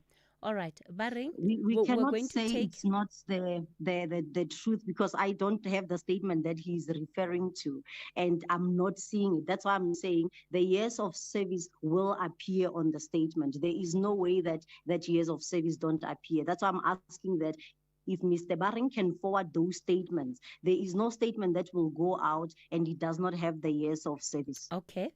We'll follow up on that issue with you directly from Barring. Spusiso, you're in Kempton Park. Good morning. Morning, Cathy. Yes, sir. And the listeners. And Matawe, how are you? Cathy, you know, the sad part with the MEPF members is that the only people who are telling the truth in this instance is only Akani. Everyone else who speaks is telling lies. So that's a sad part. You know, he just spoke now about the AGM. The MEPF board is due to AGM on the 31st of August. That's the last date, because the rule says it must be 6 months after the financial year end, which ended in end of February. But that has never happened, and we were told which we didn't form a quorum, of which is also not true, because on our count we have around 29 municipalities that went to for elections, and they've submitted their things, but the decision was then taken by Akani. And another sad part is that Matawe is Akani. We are not talking to board members of the fund that we joined. We didn't join Akani. Akani is a service provider. So every time you talk to MEPF, we try to reach out to MEPF, you speak to Akani officials.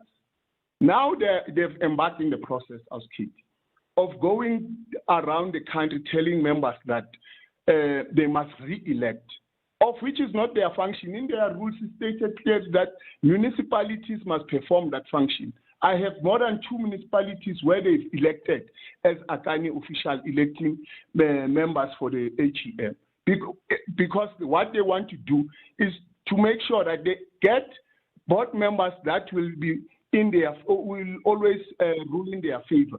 We won't find board members that represent our interests in that board, because why? That board gets handpicked as they are doing now, going around. Yesterday, some of them municipalities called me to tell me they were there like 2 weeks or 3 weeks back, telling them they must re-elect, and members refuse to re-elect, and they are going to push it by force to members to say, if you don't re-elect, we are not going to invite you. Sure. 2, the issue of financial statement, I'm going to be short and try to finish quickly. The issue of financial statement. When you prepare a financial statement according to the general recognized accounting practices, you are preparing statement for investors, members, any interested party in that organization, and you publicize your financial statement. But for us to get our financial statement, we had to go to request them through our lawyer in the FSCA for from 2019 up until 2023. Those financial statements, we got them through our lawyers, because they were hiding a lot of things. R1 billion charge on admin costs, and now he's coming here and saying they are charging 5%. The last part that I want to touch about the benefit statement is, I wrote an email, attached 2 statements for same year, 2022. I got 2 benefit statements that talks about different amount. The other one, it says 892. The other one is saying R1 million. And the first one I got, it was the one that talks about the million. And when we talk about these things, we are lying. The last part is that I have done my own calculation. I've got all my payslip, the information of my annual salary. I started working for Ekurhuleni in 2006, April 1st. I've got the payslip for that day up until now. I've calculated all my contributions. My contributions alone are above the benefit statement that I have for 2024. Okay. And that does not include interest. Okay, Sbusiso, we're going to have to leave it there with you. Again, echoing part of the sentiment that has been shared, certainly also concerning in as far as Sbusiso and his observations around the appointment of a new board is concerned. Let's take the latest news update. We will extend this conversation slightly after 11 o'clock to also deal with the callers that are still on the line.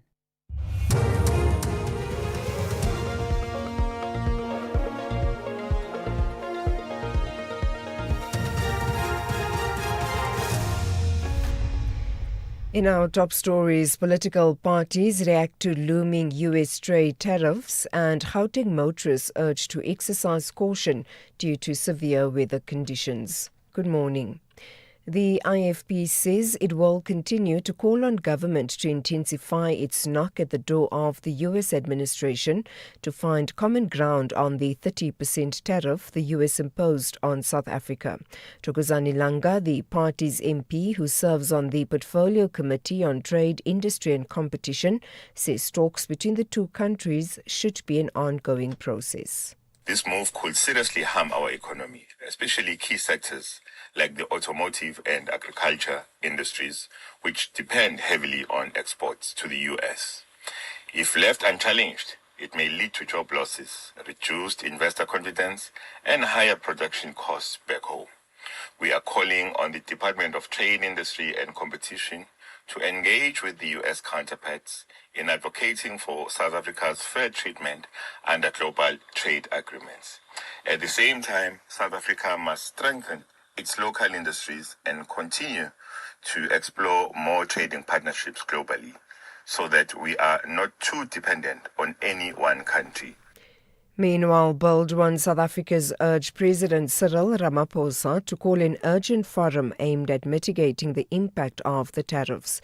The party's MP Nobuntu Hlazo-Webster says government should approach new trading partners such as Asia, the Middle East and South America to alleviate the severe impact of the tariffs on the economy. President must act. He must urgently convene an export risk mitigation forum, mobilize Treasury to protect jobs, deploy real trade diplomacy to de-escalate the crisis. But just as important, we must stop being overly dependent on a handful of trade partners. South Africa needs an aggressive and targeted export diversification strategy. And these are things that as Build One South Africa, we have constantly raised in that Department of Trade and Industry Portfolio Committee to the Minister to say that we need to open new markets across Africa, the Middle East, Asia and Latin America. Because at the end of the day, this isn't just about politics, it's about factory workers. 30 suspected illegal miners who were arrested in Barberton and Mpumalanga on Tuesday are expected to appear in a local magistrate's court today. They are among the 550 suspected illegal miners who were arrested at Sheba Mine last week. Police say some of the suspects have pending cases related to illegal mining. The South African National Editors Forum, SENEF, has condemned the suspended CEO of the Industrial Development Trust, Tebogo Malaka's alleged attempt to bribe journalist Peter Louis Myburgh. Malaka and the IDT spokesperson, Pasha Maholane, allegedly offered him 60,000 rand to close an investigation into alleged corruption. The clip of the meeting was made public yesterday. SENEF's Nikki Gills has called on journalists to report such attempts. The ease with which this was arranged by the IDT people. How often has this happened before? You know, when I was the investigative editor at City Press in the late 2010s, a reporter there, Sipho Masondo, was offered 5 million rand in a bribe to quash the Giyani water project investigation. So this has certainly been happening long time. But what we really, really do need more of is for people to come forward so we can stamp this practice out. And it does suggest to me that this is happening more frequently. And finally, the Johannesburg Emergency Management Services has urged motorists in Gauteng to exercise caution due to severe weather conditions. The South African Weather Service says the conditions include very cold temperatures, storms and strong winds. EMS spokesperson Robert Mohlahlana. From our side, as the City of Johannesburg Emergency Management Services, together with our specialized teams which respond to water-related emergencies like our aquatic rescue unit, we remain on high alert together with all our fire stations throughout the City of Johannesburg for any emergencies which might occur throughout the city. Our residents can call our emergency call center on 011 375 5911 for any life-threatening emergencies. Recapping the top story, the IFB says it will continue to call on government to intensify its knock at the door of the US administration to find common ground on the 30% tariff the US imposed on South Africa. For SAFM News, I am Anne Musa. The Talking Point with Cathy Mohlahlana. Weekdays, 9 a.m. till midday. Municipal Watch, bringing your local issues on the national agenda. SAFM, leading the conversations that move us. We continue the conversation on the Talking Point. Welcome to the third and final hour of the show. It's 6 after 11 o'clock. We are continuing with Municipal Watch, just at least for the first segment of this hour, to give our listeners an opportunity to engage with Akani Retirement Fund administrators. These are members of the Municipal Employee Pension Fund who've been raising various grievances and concerns in as far as the work that Akani is doing. Matawe Matsapola, Marketing Manager of Akani Retirement Fund Administrators. So far, the common issues relate to the statements that employees receive and what is outlined on the statements. There seem to be discrepancies around that, and it's in different parts of the country. We also have members raising concerns about benefits, where their benefit statements don't coincide or don't correlate with their actual contributions. The third one has to do with the appointment of a board for Akani. The current board is operating outside of its term, and as we heard before we went to news, there is contestation around why a new board was not appointed. We've heard what Matawe had to say about the process, but our listeners are suggesting that there's something else that is at play. I'm going to continue taking your calls. Sillo, you're in Bushbuck Ridge. Good morning. Good morning, Cathy. How are you? Sillo, I'm good. Go for it. Good morning, Matawa. Morning. Yes.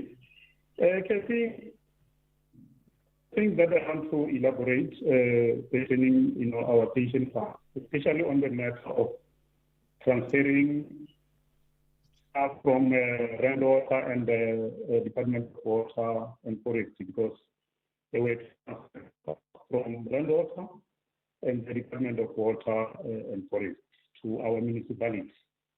Cathy, there was a member who was transferred, and at the same time, this member possessed 4.5 million from GEP, which was transferred to an EPF.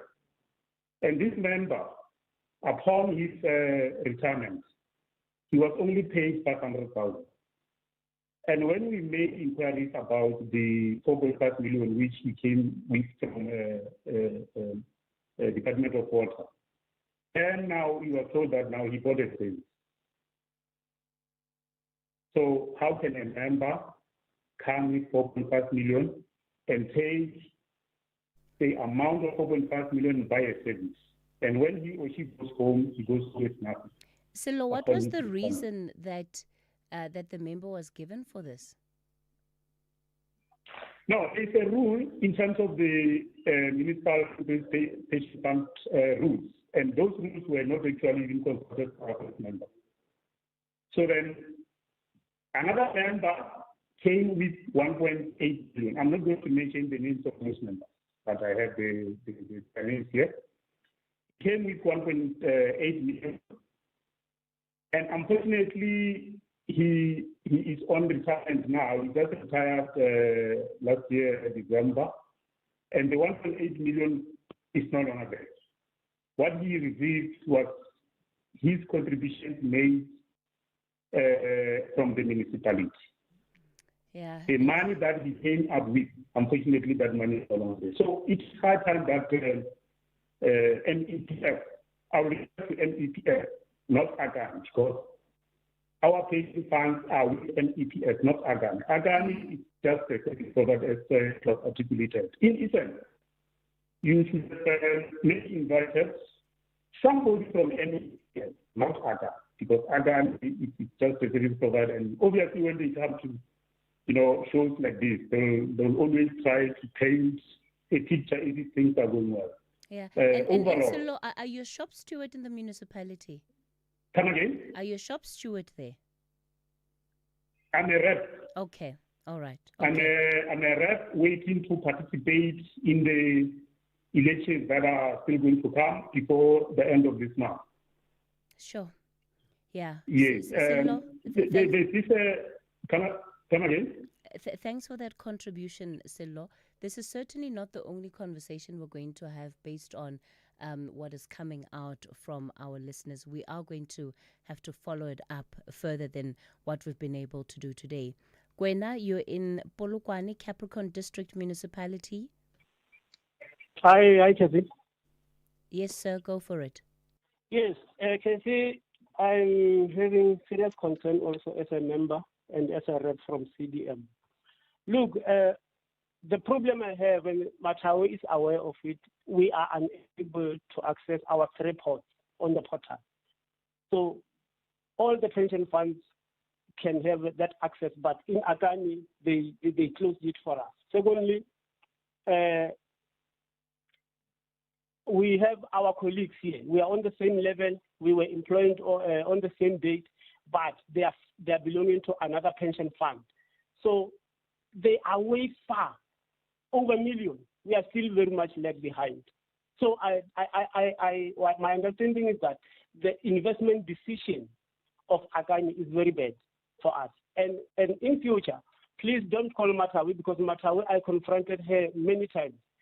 Some questions she won't be able to answer. She will say, no, go and escalate them. So call us principal officer there. We need Mutlebe there and the chairperson of the board, because obviously Matawi somewhere she can't feed. And then the third part, please let her tell us when are we going to have access to our reports on the portal, because with other pension funds we see. And then the last one, I had a problem with them in terms of section 37C, where a member passed on, and then the wife, after some time, she passed on. And then they had 4 kids, whereby 2 were still minor. The other 2 were over 21, 22, 24. The other one was 24. But when they allocate funds, they select those the elders, 24 and 23, saying they are able to stand for themselves. And those guys, those children, the elders, were belonging or were depending on the monthly payment from Akani towards their mother. Now their mother died. They shared the remaining allocation or funds to the young ones. The older ones, they were left out. So that's the problem we have with these people. Okay, and, all right. And Gwena, then I'm going to have to leave it there with you. Makosini in Kempton Park. You'll be the last caller that we take on this issue. I know you're not the last one that wants to speak about it, but clearly we're going to have to do a follow-up for this conversation. Good morning, Cathy. I would like to speak on the benefits statement. I'm 20 years within the municipality, and when I check my benefit statement, the growth that reflects on the benefit statement is far less than the contributions I make every year. When I combine the total contributions that is made by the employer and me, in a month is around 20,000 rand. But when I check my benefits on a yearly basis, the growth that I only see is 5,000 rand. And then it begs the question, where is the other balance of 95,000 rand going? Then the second issue is the issue of the election of the board. Matawe is not telling the truth. In the municipality where I work at, we only got to know about the election of the Board of Trustees this year on the elections that were told were postponed because there were issues of quorum. So all along, we never knew how this Board of Trustees got elected. And the other question is that, the other issue is that I run the risk of not having my children benefiting from what I worked for. If I can die and my children would be over the age of 21 and my spouse is also no more, I run the risk of not getting paid, because these are the stories that when we interact as members, we get. For instance, when we were at the FSCA March last week, I met a member that said her funeral benefit was not paid because the surname that she uses is not the same surname that the father uses. So, and that person was registered accordingly. She had paperwork to prove everything. So the horror stories at MEPF and Akani are terrible. And lastly, Cathy, there is no separation between Akani and MEPF. When you call, you want to speak to MEPF, the call goes straight to Akani employees. And we then ask, where is MEPF? Because we joined MEPF, we didn't join Akani. We are not supposed to be interacting with Akani. The people who must be interacting with Akani on our behalf is MEPF. But you can't find MEPF anywhere. It just doesn't have any administration. Okay. Makosini, thanks for that. I'm looking at the WhatsApp line. A lot of the issues raised are similar. Jimmy Kunou in the Moses Kotane local municipality. I've noted some of the questions that you have asked. They have to do with the funeral scheme as well, the statements as well, and what you also read as changes to the pension rules. One of our listeners touched on that earlier. Somebody else raising the issue of statements. The other one, issues of three-pot system and the three-pot system rather on the portal and being unable to access it. So, Matawe, I think there are broad issues that you guys need to deal with clearly based on some of the concerns that have been raised. And as you can hear, they're from different parts of the country. The first issue I want you to deal with, is there a separation between the Municipal Employee Pension Fund and Akani Retirement Fund administrators? Or do you guys use the same offices, the same contact numbers? So, Cathy, just to provide clarity on that, Akani, as I mentioned earlier on when we started the conversation, is the administrator. It runs the day-to-day running of the MEPF. MEPF does not have permanent employees. The only person in the office will be the principal officer, meaning the day-to-day running of the MEPF is done by the administrator, which is Akani.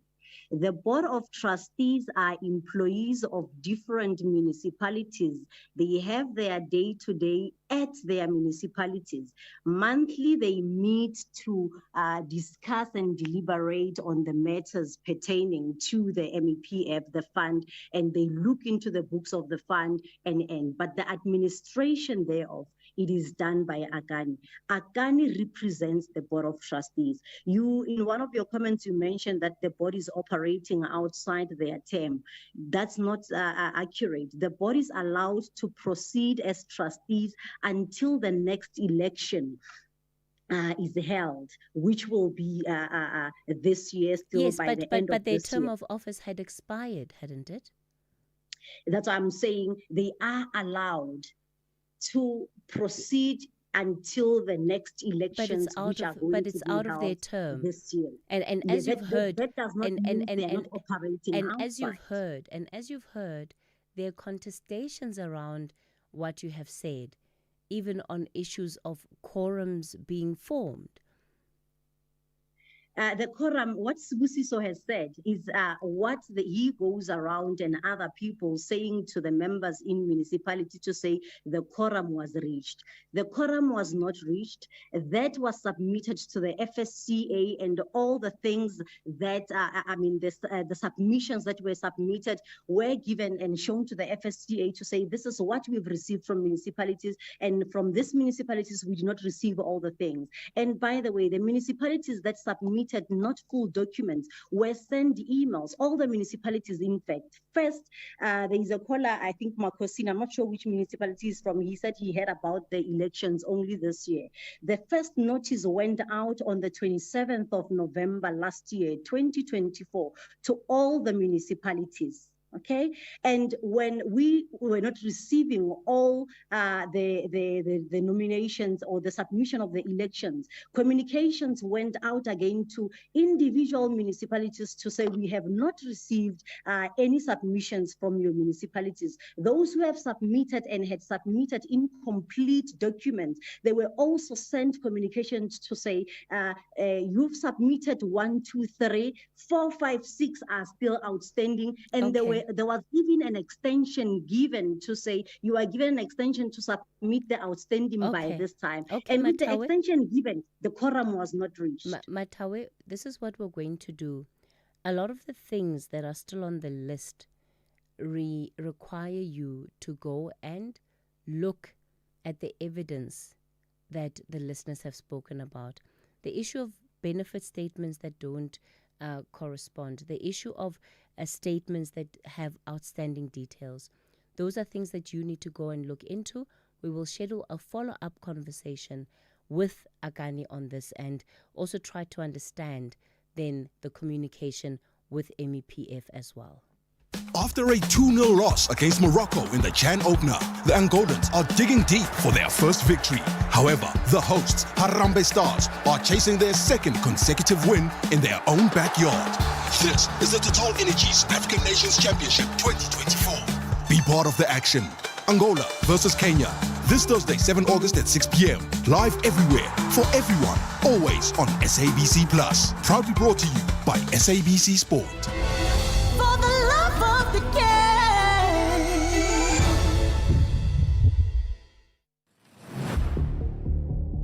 Gender-based violence is destroying lives and tearing communities apart. It happens in homes, in schools, at workplaces, and too often in silence. But it doesn't have to continue.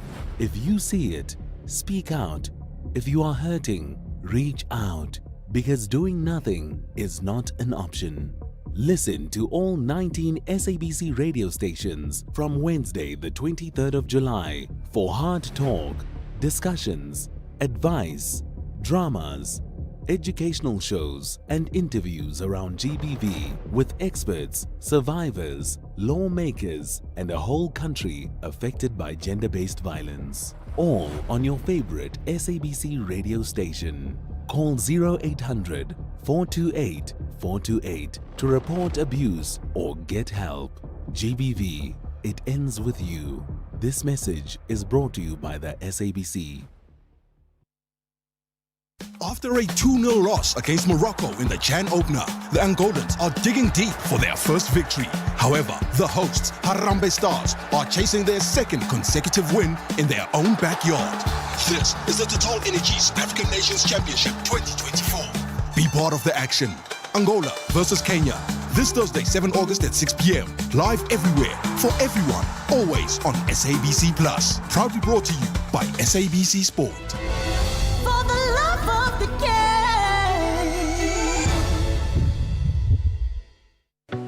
game. SA Sport Awards reflect our collective nation-building spirit. Mzansi's sport heroes and heroines have shown resilience, persistence, passion, discipline, and world-class achievements in the sports fraternity. Nominees will be announced in August. Let us celebrate #IsinjaSeGame. Catch the 18th Annual SA Sport Awards on Sunday 24 August at 7:30 p.m. on SABC Plus and SABC Sport on DTT Channel 4, then on SABC 1 at 8 p.m. Brought to you by the Department of Sport, Arts and Culture in partnership with SASCOG and SABC Sport. Celebrating sporting excellence. I'm Michelle Constant. Join the JSB crew and I every Saturday and Sunday morning between 7 and 10 a.m. We promise to keep you informed and entertained with innovation, culture, cars, travel, life learnings, environment, and of course, your big fat juicy. Small stories, big ideas, massive inspiration. The Jet Set Breakfast on SAFM.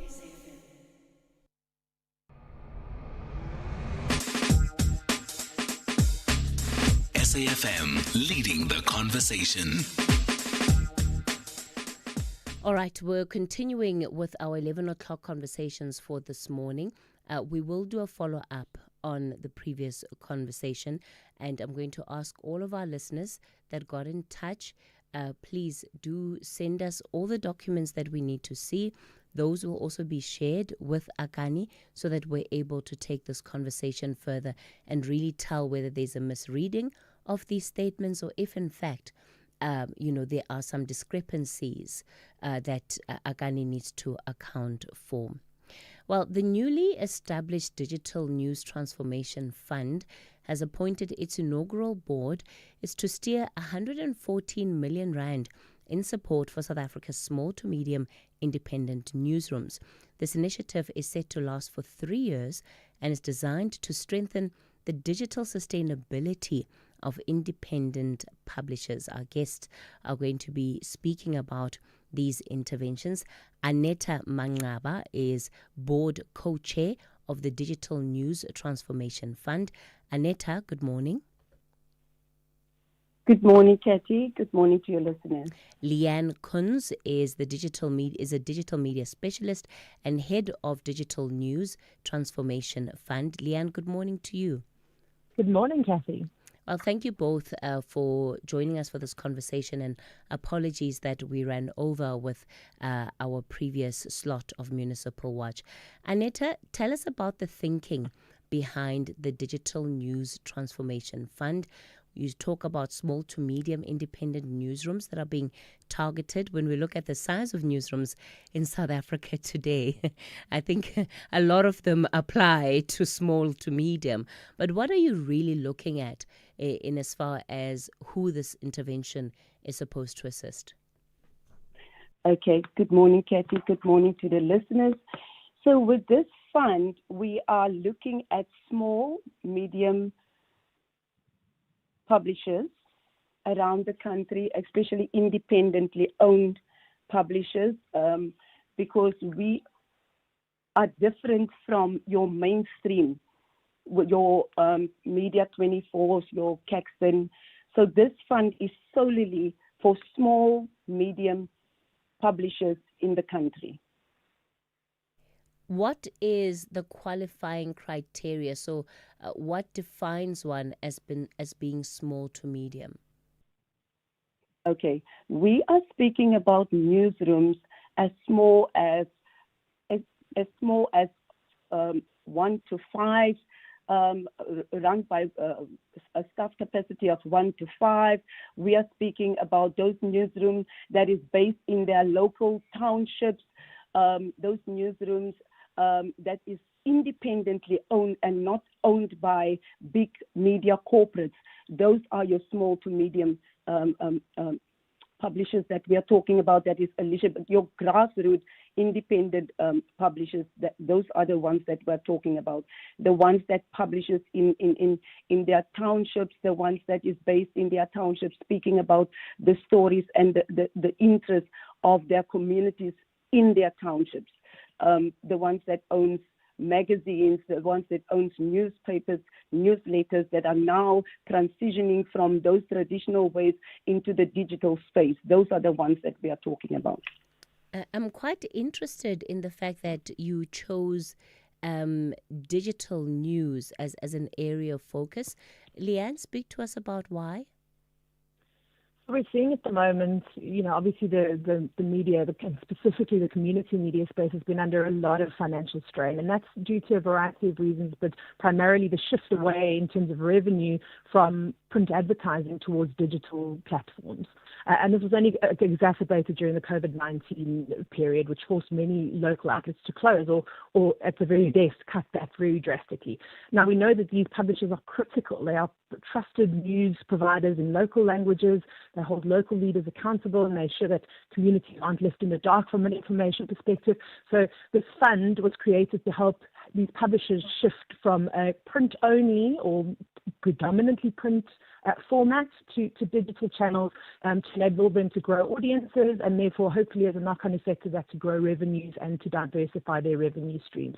So that's why the focus is on digital. We know the world is moving digital and we want to help these publishers transition to a more digitally friendly ecosystem. Okay, we're going to continue the conversation shortly. It's 11:30. Here are your latest headlines. Thank you, Cathy. Good morning. I'm Kulufelo Tefo. In the headlines this hour, President Cyril Ramaphosa and his U.S. counterpart Donald Trump have spoken telephonically. This comes ahead of the implementation of the U.S. imposed 30% tariff on South African imported goods.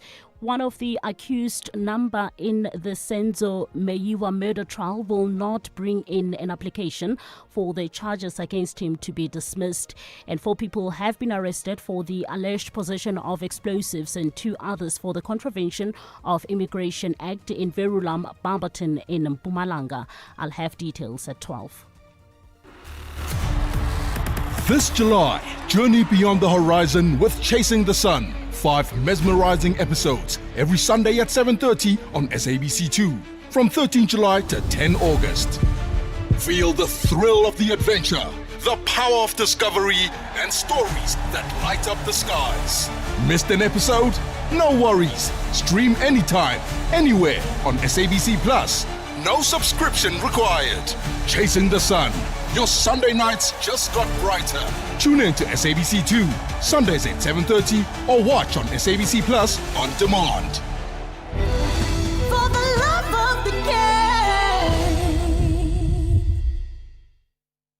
This year, the Standard Bank Joy of Jazz Festival presents 3 unforgettable days deep in the art and heart of jazz. From the 26th, 27th and 28th of September, Umu Sankare, Ababemu, Jasmia Horn, Silent Law and the Noisemakers, Najbonk Trio, Michelle Ndingio-Jello, Willem Siini, Gabby Mutuba, and over 50 world-class acts will be ready to welcome you and yours to 4 magnificent stages of the Sandton Convention Center. Take me there. Buy your tickets at Ticketmaster now.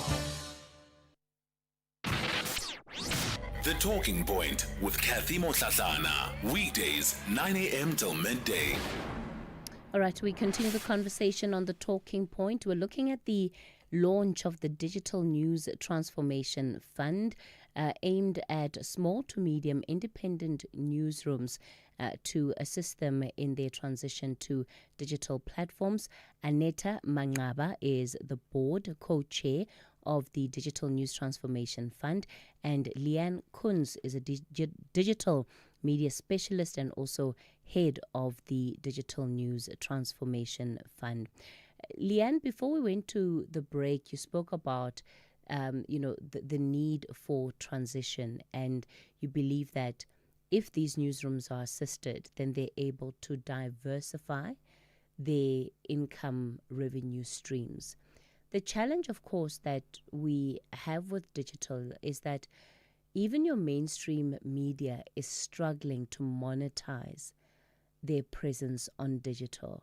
So how are you assisting these newsrooms, and in what ways do you think they'd be able to generate income? Because even if you have let's say a newsroom that maybe opens a YouTube channel, you still have to get a lot of views before you can have anything that is really sustainable as an income. And it does take a long time to build a base or to build a following. Mainstream media with budget is struggling with it. How do you foresee your smaller newsrooms being able to deal with this?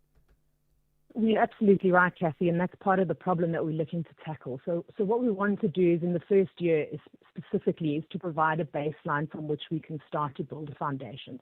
So give these newsrooms the tools, number one, in the first place, which is really important, but then critically the capacity building, the training and the skills that are needed to be able to diversify and grow those audience bases themselves.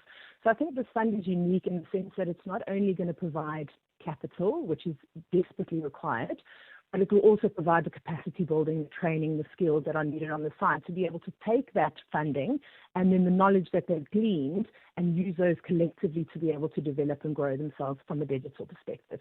So I think that those two things in concert are what make this fund unique and what we're hoping will be the catalyst for long-term and sustainable growth. So for us, this first year is just the foundation, and we're building the foundation, and from there, hopefully, we hope to build on and to create something that's truly sustainable. How many people are you hoping to reach, Aneta?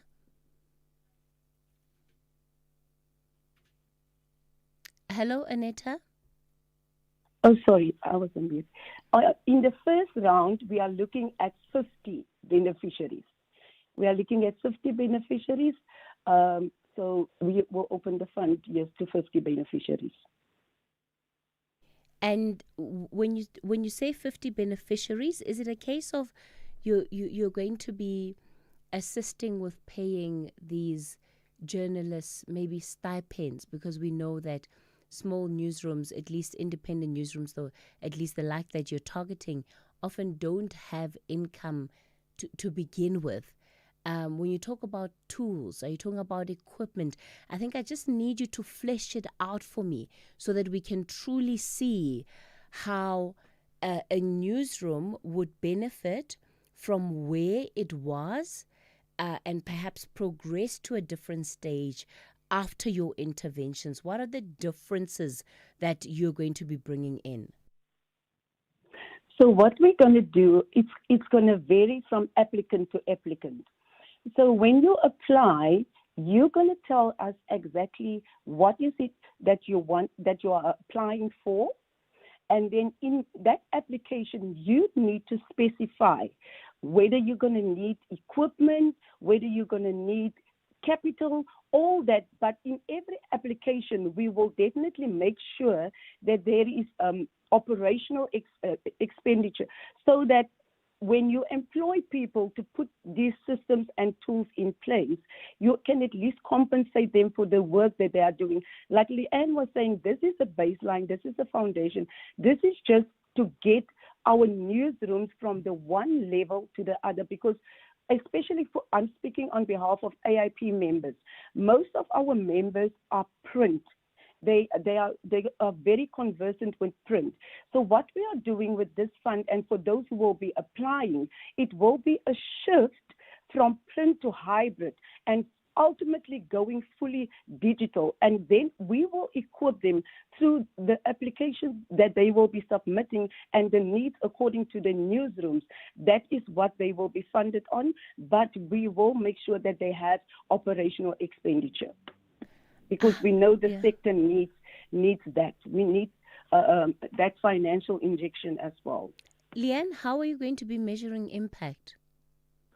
We have a very, very vast and really comprehensive set of M&E procedures which we follow, and that forms part of the Chikalulu Trust, which is the fund manager. So basically monitoring evaluation will take place as soon as funding has been granted, there'll be reporting expected, we have KPIs set in place, and we will obviously work alongside the grantees in terms of supporting them to be able to meet those requirements and to ultimately be able to provide an impact report at the end of the funding period so that we can see exactly what's been measured, how it's gone, and how progress has been made. So the M&E framework is really something which is a cornerstone of this fund. So it's not just giving funding and walking away and expecting you to manage things on your own. There is a framework within which we'll operate from a monitoring and evaluation perspective, and we will obviously support grantees in terms of that and meeting those requirements. Are you expecting that applicants are going to come to you at a certain level of readiness or even operations? Because again, if we take this conversation to where you've identified the heart of the problem to be, we know that a lot of people that were doing news at a local level have had to, number one, drop their operations because it just hasn't been financially viable for them, particularly post-COVID, right? And many have not been able to recover. So are you looking at people that have already been doing this work? Will you be taking ideas of people that want to do this work and can show that they're capable of doing this work? We're operating in a three-tiered framework, essentially. So we have an expectation that people will fall within one of those tiers. So the very baseline tier, where we expect people to not have very much digital infrastructure at all. We will obviously expect people to be already existing within the publishing space. So that will be one of the requirements. However, we do expect that people will fall within different tiers, and we will broadly categorize them according to those tiers. And using that, we can decide exactly how best to serve them in terms of this fund. So, for instance, if you're in the baseline tier, we expect that you won't have very much digital capacity. So you might have a social media channel, for instance, but you won't necessarily have a website. You won't necessarily have a content management system or analytics or any tools with which to measure your digital content. So then we'll place you within one tier. And then there are the second and the third tiers, which obviously build upon those. So that's sort of how we'll categorize people, but there isn't necessarily an expectation in terms of what you'll have or what you'll be doing. We've got broad, like I say, tiers within which we'll try to categorize people just to make it simpler for us. But essentially, anybody who's, as Anita was saying, whether you're a one-person operation or a 10-person operation, as long as you're an independent publisher, you can basically apply for funding. Will community radio stations apply? Will they be eligible? So broadcasting is separate from this project simply because this is it's a print media project. So on the broadcasting side, there are different funding initiatives, and specifically from Google. So this is obviously a Google partnership. And on the Google side, they have got different funding for broadcasters, so they don't fall within this project specifically. All right. So thanks again for that clarity. Aneta, to some extent, I mean, I would imagine that what you would want to achieve out of this is also cultivating a range of voices, a range of stories that we might not necessarily see in mainstream media today. And when you then have to think about it from that angle, what are the challenges that you are expecting to encounter? Because again, if I listen to your criteria, you know, yes, you've got small independent players that are local, that are regional, but a lot of those players would already be established to some extent, and I'm just wondering to what extent do you have room for those that have been unable to get to the point of being recognized as publishers, but have been doing the work? And often one would encounter them when they go around the country in different communities. They'll hand you a newsletter, you know, that they say that they're doing for the community. And I would think that those are the kind of people that this kind of support must also reach. Yes. Our hope with this fund is that it reaches those publishers who have been historically excluded from this kind of support, especially those who are from rural areas and who are from underserviced areas.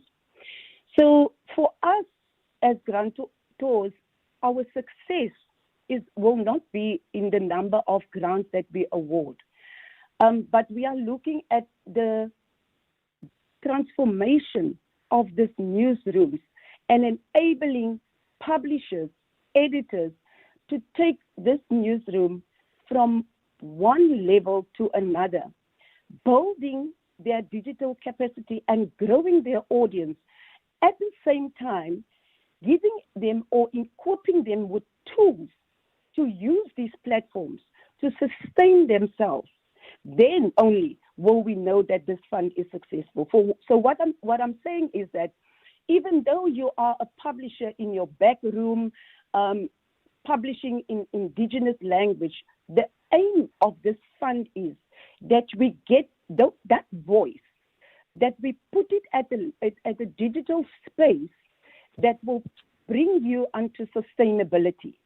And that we will do through the training initiatives that we have, through the mentorship that we will be offering, and also through taking their hands through project management, ensuring that we're not just funding you, buying equipment and doing that and leaving you, but we will really be with you every step of the way. Okay. When do applications open, Leanne, very briefly, and where do people go? The applications open for this first round on the 25th of August, and they'll be open for a month.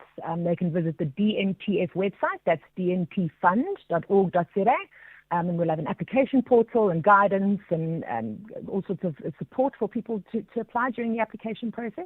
But yeah, briefly on the 25th of August, applications open. All right. Thank you so much for coming on to the show, Leanne and Aneta. So there you have it.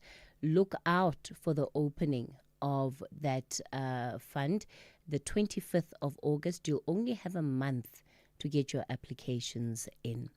On that note, that's where we leave it on The Talking Point. The show back with you again tomorrow between 9 and midday. I'm back on Monday. Have a lovely weekend.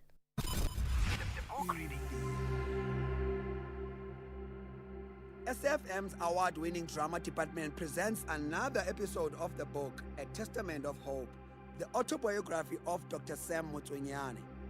Please note that the views expressed in this book are not that of the station. Listeners' discretion is advised.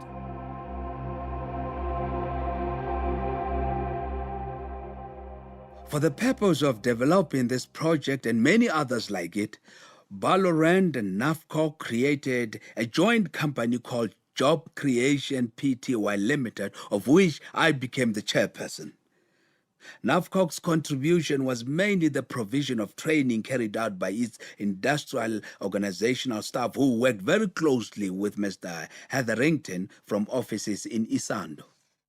The whole small industrial development program of NAFCOG was funded mainly by donations from the Balo Group, the Small Business Development Corporation.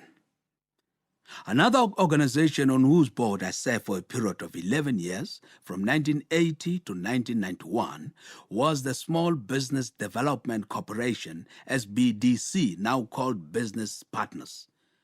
The corporation was established in 1980 following a business conference that was held at the Carlton Hotel in Johannesburg, where business leaders representing all racial groups in South Africa presented their views to Mr. P.W. Botha, the president of the country. The conference took place under the auspices of the Urban Foundation and was the first conference of its kind in the country where business persons from different racial groups met and spoke together with the country's president.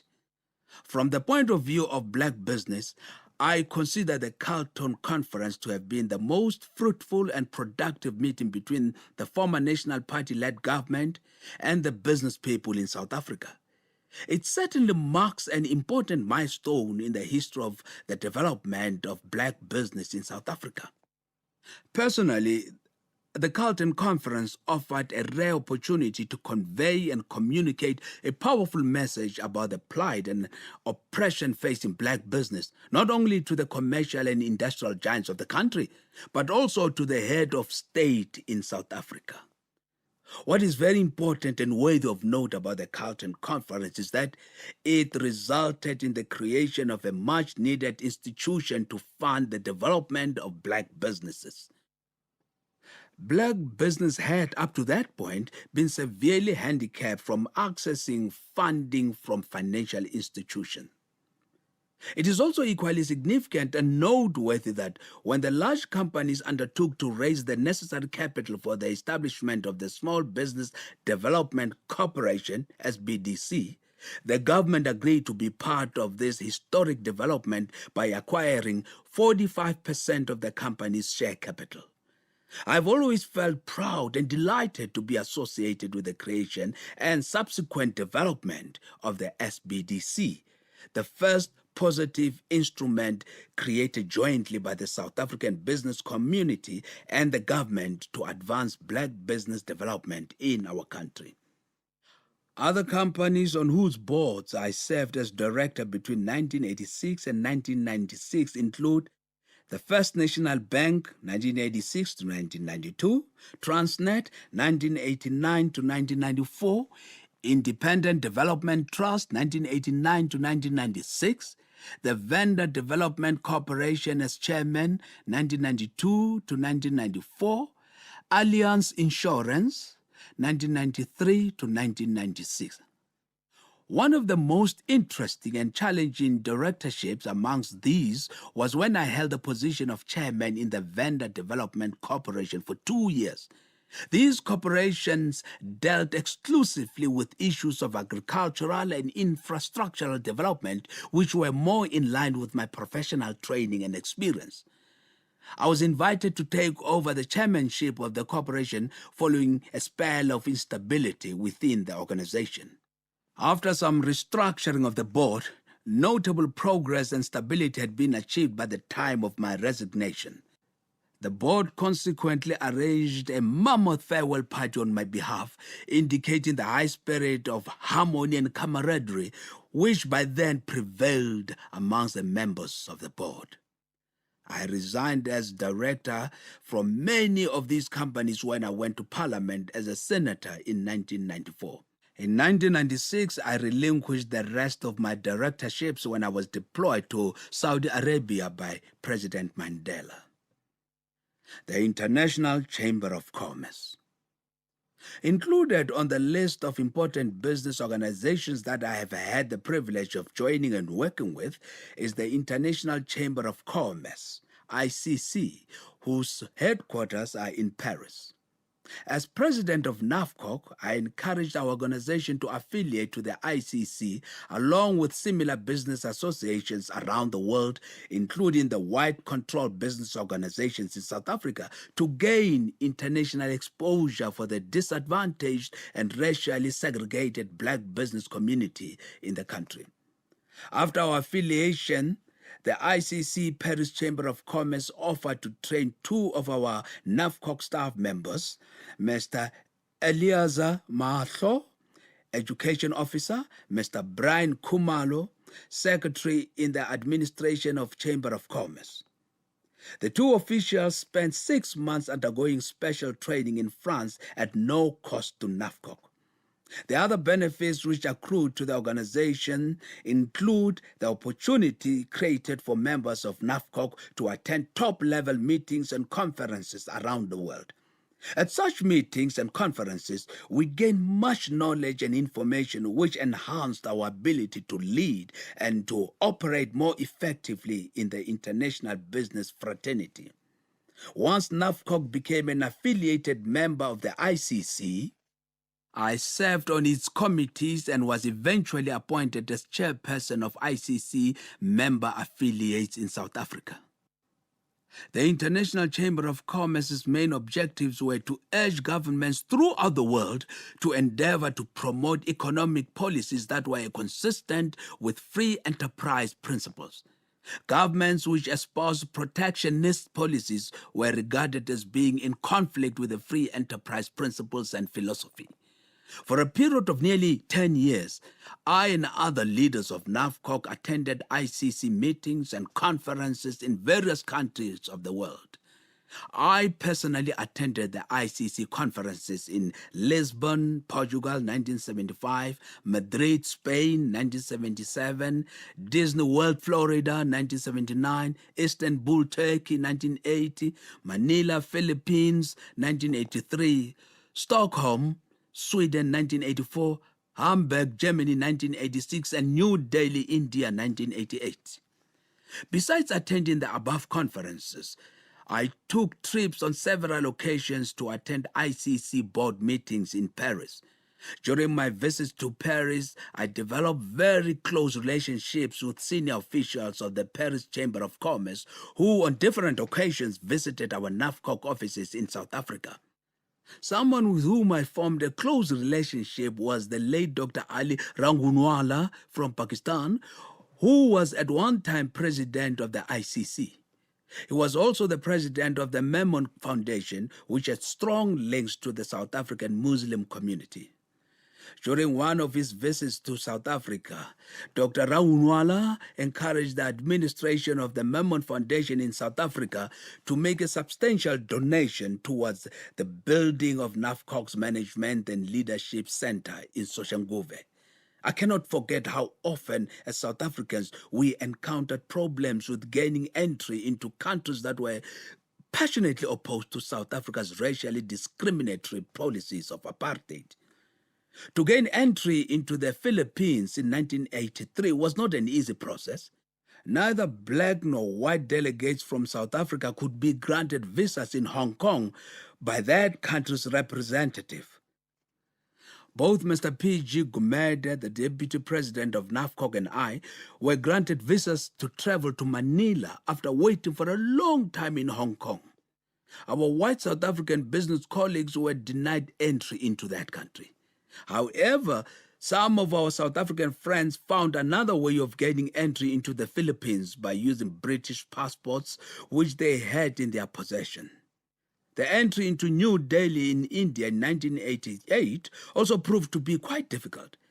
As the Indian government did not have diplomatic relations with South Africa at that time, the nearest embassy from which we could obtain visas for India was in Mauritius. After traveling to Mauritius, we spent many hours there waiting for the approval of our visas from India. Finally, being the only black person in the delegation, I was granted a visa, and this only after a representative of the ANC was consulted about my bona fides. Our white business colleagues left me in Mauritius, and when I arrived in New Delhi, I was surprised to see some of them there attending the conference with us. Apparently, they had found another way to secure visas to gain entry into India. The ICC provided my colleagues in NAFCOC and myself with rich experiences which enabled us to lead our organization with a broader knowledge of what was happening on the other side of the world. Chapter 13. The Buputatswana Years. My little nursery in Morocco continued to operate, and in 1965, I was invited to a Bantu trade fair in Hammanskraal by the Bantu Investment Corporation to demonstrate soil analysis. The organizers of the fair wanted me to demonstrate how the soil is analyzed in order to determine what minerals are lacking and so on. This was my introduction to the rural community of Hammanskraal. At the fair, I was offered a stall and I set up my equipment for analyzing soil using the field methods. A number of interested small farmers from Winterveld who came to the show and found me analyzing soil said that had they known about the demonstrations, they would have brought samples of their soil for me to test. The Winterveld farmers were so impressed with what I did that one of them, Reverend J.P. Maroping, indicated that he would really like me to come and meet other farmers in Winterveld. He assured me that he would gather people in the area to come and hear what I had to say. Come and talk to them about the importance of what you are doing here. Talk to them about soil analysis and soil conservation.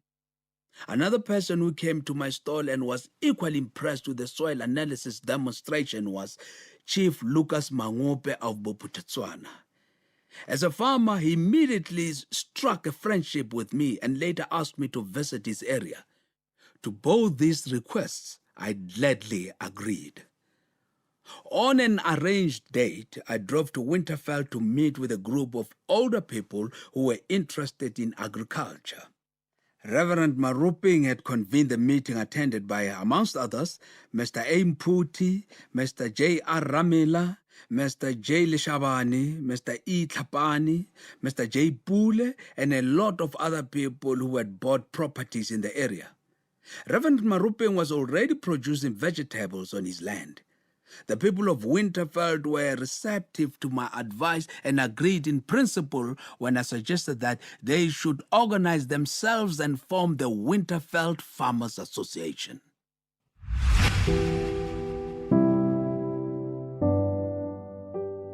That was another episode of the book, A Testament of Hope, the autobiography of Dr. Sam Motswenyane. The book is available online on www.kmmr.co.za, KMMR Publishers, and in all leading bookstores countrywide. It is broadcast on SAFM at 11:45 Monday to Thursday on The Talking Point. It is produced for the station by Vovi Patala, read by Samson Kumalo. Technical production, Wiseman Manele, Nanda Koza, and Tato Mapuruma.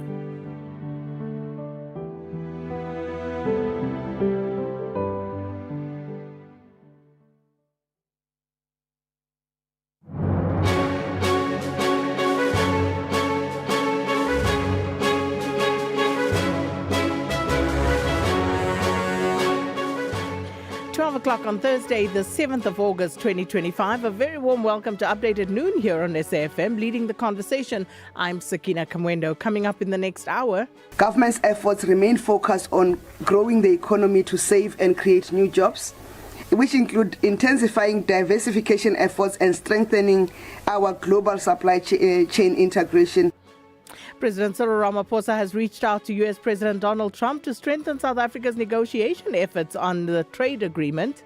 That concludes the leading of the evidence for the state, and we close the state case. It's precisely 3 years since the state started leading evidence, and the state now formally closes its case. The High Court in Pretoria is expected to hear whether the defence in the Senzo Mayiwa murder trial will proceed with an application to have charges against the accused dropped. Coming up in sport. Group A in Chan today. Also some cricket news as Zimbabwe and New Zealand play their second test, and big moves over in Europe.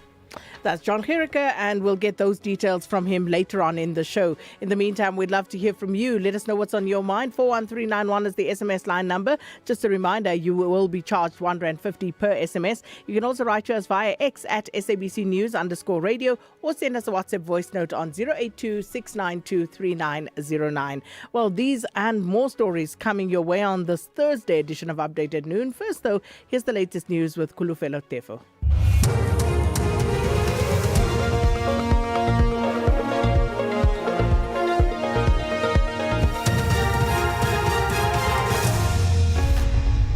Thank you, Sakina. Top stories this hour. Ramaphosa speaks to Trump amid global tariff, and SANDF warns members against social media content in uniform. Good afternoon. President Cyril Ramaphosa and his U.S. counterpart Donald Trump have spoken telephonically. Their conversation, which happened yesterday, comes ahead of the implementation of the U.S. imposed 30% tariff on South African imported goods. The tariff is due to be implemented in less than 24 hours' time. Presidential spokesperson Vincent Magwenya. President Cyril Ramaphosa held a telephone discussion during the morning of the 6th of August 2025 with U.S. President Donald Trump on bilateral trade matters.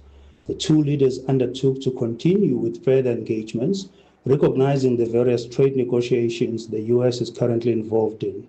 Respective trade negotiating teams will take forward more detailed discussions. Meanwhile, Parliament's Portfolio Committee on Trade, Industry and Competition says it is concerned about the impact of the tariffs on various sectors such as the automotives, steel and agriculture. Chairperson of the committee, Mzondile Masina, says they support any efforts to negotiate the impasse with the aim of finding a deal with the U.S. He says this includes the enhancement of the Trade and Investment Framework Agreement. Masina says such an agreement will be able to address bilateral trade and investment issues of concern to both countries. In other news, one of the accused in the Senzo Meyiwa murder trial will not bring an application for the charges against him to be dismissed. He is Fizokuhle Ntuli. The defense had indicated that it intends to bring an application to have charges dropped. 5 men are on trial in the High Court in Pretoria for gunning down the former Bafana Bafana captain in October 2014. The counsels representing Moses Biya, Bongani Ntanzi, Mthobisi Mncube and Mthokozisi Mapisa are being consulted about a decision from legal aid on whether or not the application can be brought forward. However, Ntuli, through his legal counsel Zandile Mshololo, will proceed with his case. I yet have to convey what was said to us to Mr. Mncube and Mr. Sibia and hear their views in that regard. I haven't just yet done that, my lord. My lord, I also confirm that I did receive a communication from the legal aid board yesterday in the afternoon. I still have to communicate the contents of that letter with my client. My lord, I confirm that we have and Mr. Ntuli will not be bringing any application for 174. We'll proceed with the defense case, ma'am. 4 people have been arrested for the alleged possession of explosives and 2 others for the contravention of Immigration Act in Verulam, Barberton and Mpumalanga. Police arrested them in their Operation Valumgodi. The provincial police spokesperson Donald Mdluli says the suspects will appear in court soon. 3 electric detonators, 4 capped fuses, 25 orange detonating cords and 9 blasting cartridges were found with the suspects that are expected to appear at Barberton Magistrate Court soon for illegal possession of explosive and also the others for contravention of the Immigration Act of South Africa. And finally, the South African National Defence Force has issued a warning to its members to avoid creating explicit content on social media while in uniform. This follows a viral clip on an SANDF member performing a striptease while in her uniform. According to the SANDF, such activity is against its code of conduct and could seriously harm the military's reputation. SANDF spokesperson Spiwe Dlamini. You cannot express yourself in uniform. Remember, the uniform is not yours. You don't own the uniform. The uniform is a paraphernalia given to you by the South African National Defence Force, which in the end becomes a government property. There are disciplinary codes that go with such behavior, the code of conduct, for instance, and there are rules and regulations of how to behave yourself when you're in uniform. The top story this hour, President Cyril Ramaphosa and his U.S. counterpart Donald Trump have spoken telephonically. This comes ahead of the implementation of the U.S. imposed 30% tariff on South African imported goods. Headlines at 12:30 for SAFM News. Welcome to Update at Noon. I'm Kulofelo Defo. Update at Noon with Sakina Kamwendo, midday to 1 p.m. Update at Noon with Sakina Kamwendo. Thanks so much, Kulufela. Good afternoon, everybody. Thanks for tuning in to Update at Noon. So let's get straight into it because I see Minister of Public Works, Dean McPherson. He's just concluded that media briefing. And this, of course, was to respond to details of an explosive expose by Daily Maverick of an attempted bribery of one of its investigative journalists by the suspended Independent Development Trust CEO and her spokesperson. And he's addressing the media right now. So let's take you there. Assumed office as the Minister of Public Works and Infrastructure, I have been very clear with our staff and our entities that I cannot and will not accept wrongdoing in the department. And where required, I would personally open cases against those accused of criminality because I must lead from the front when it comes to ensuring we are a capable and ethical-based economic delivery unit in South Africa. At 8 p.m. last night, I met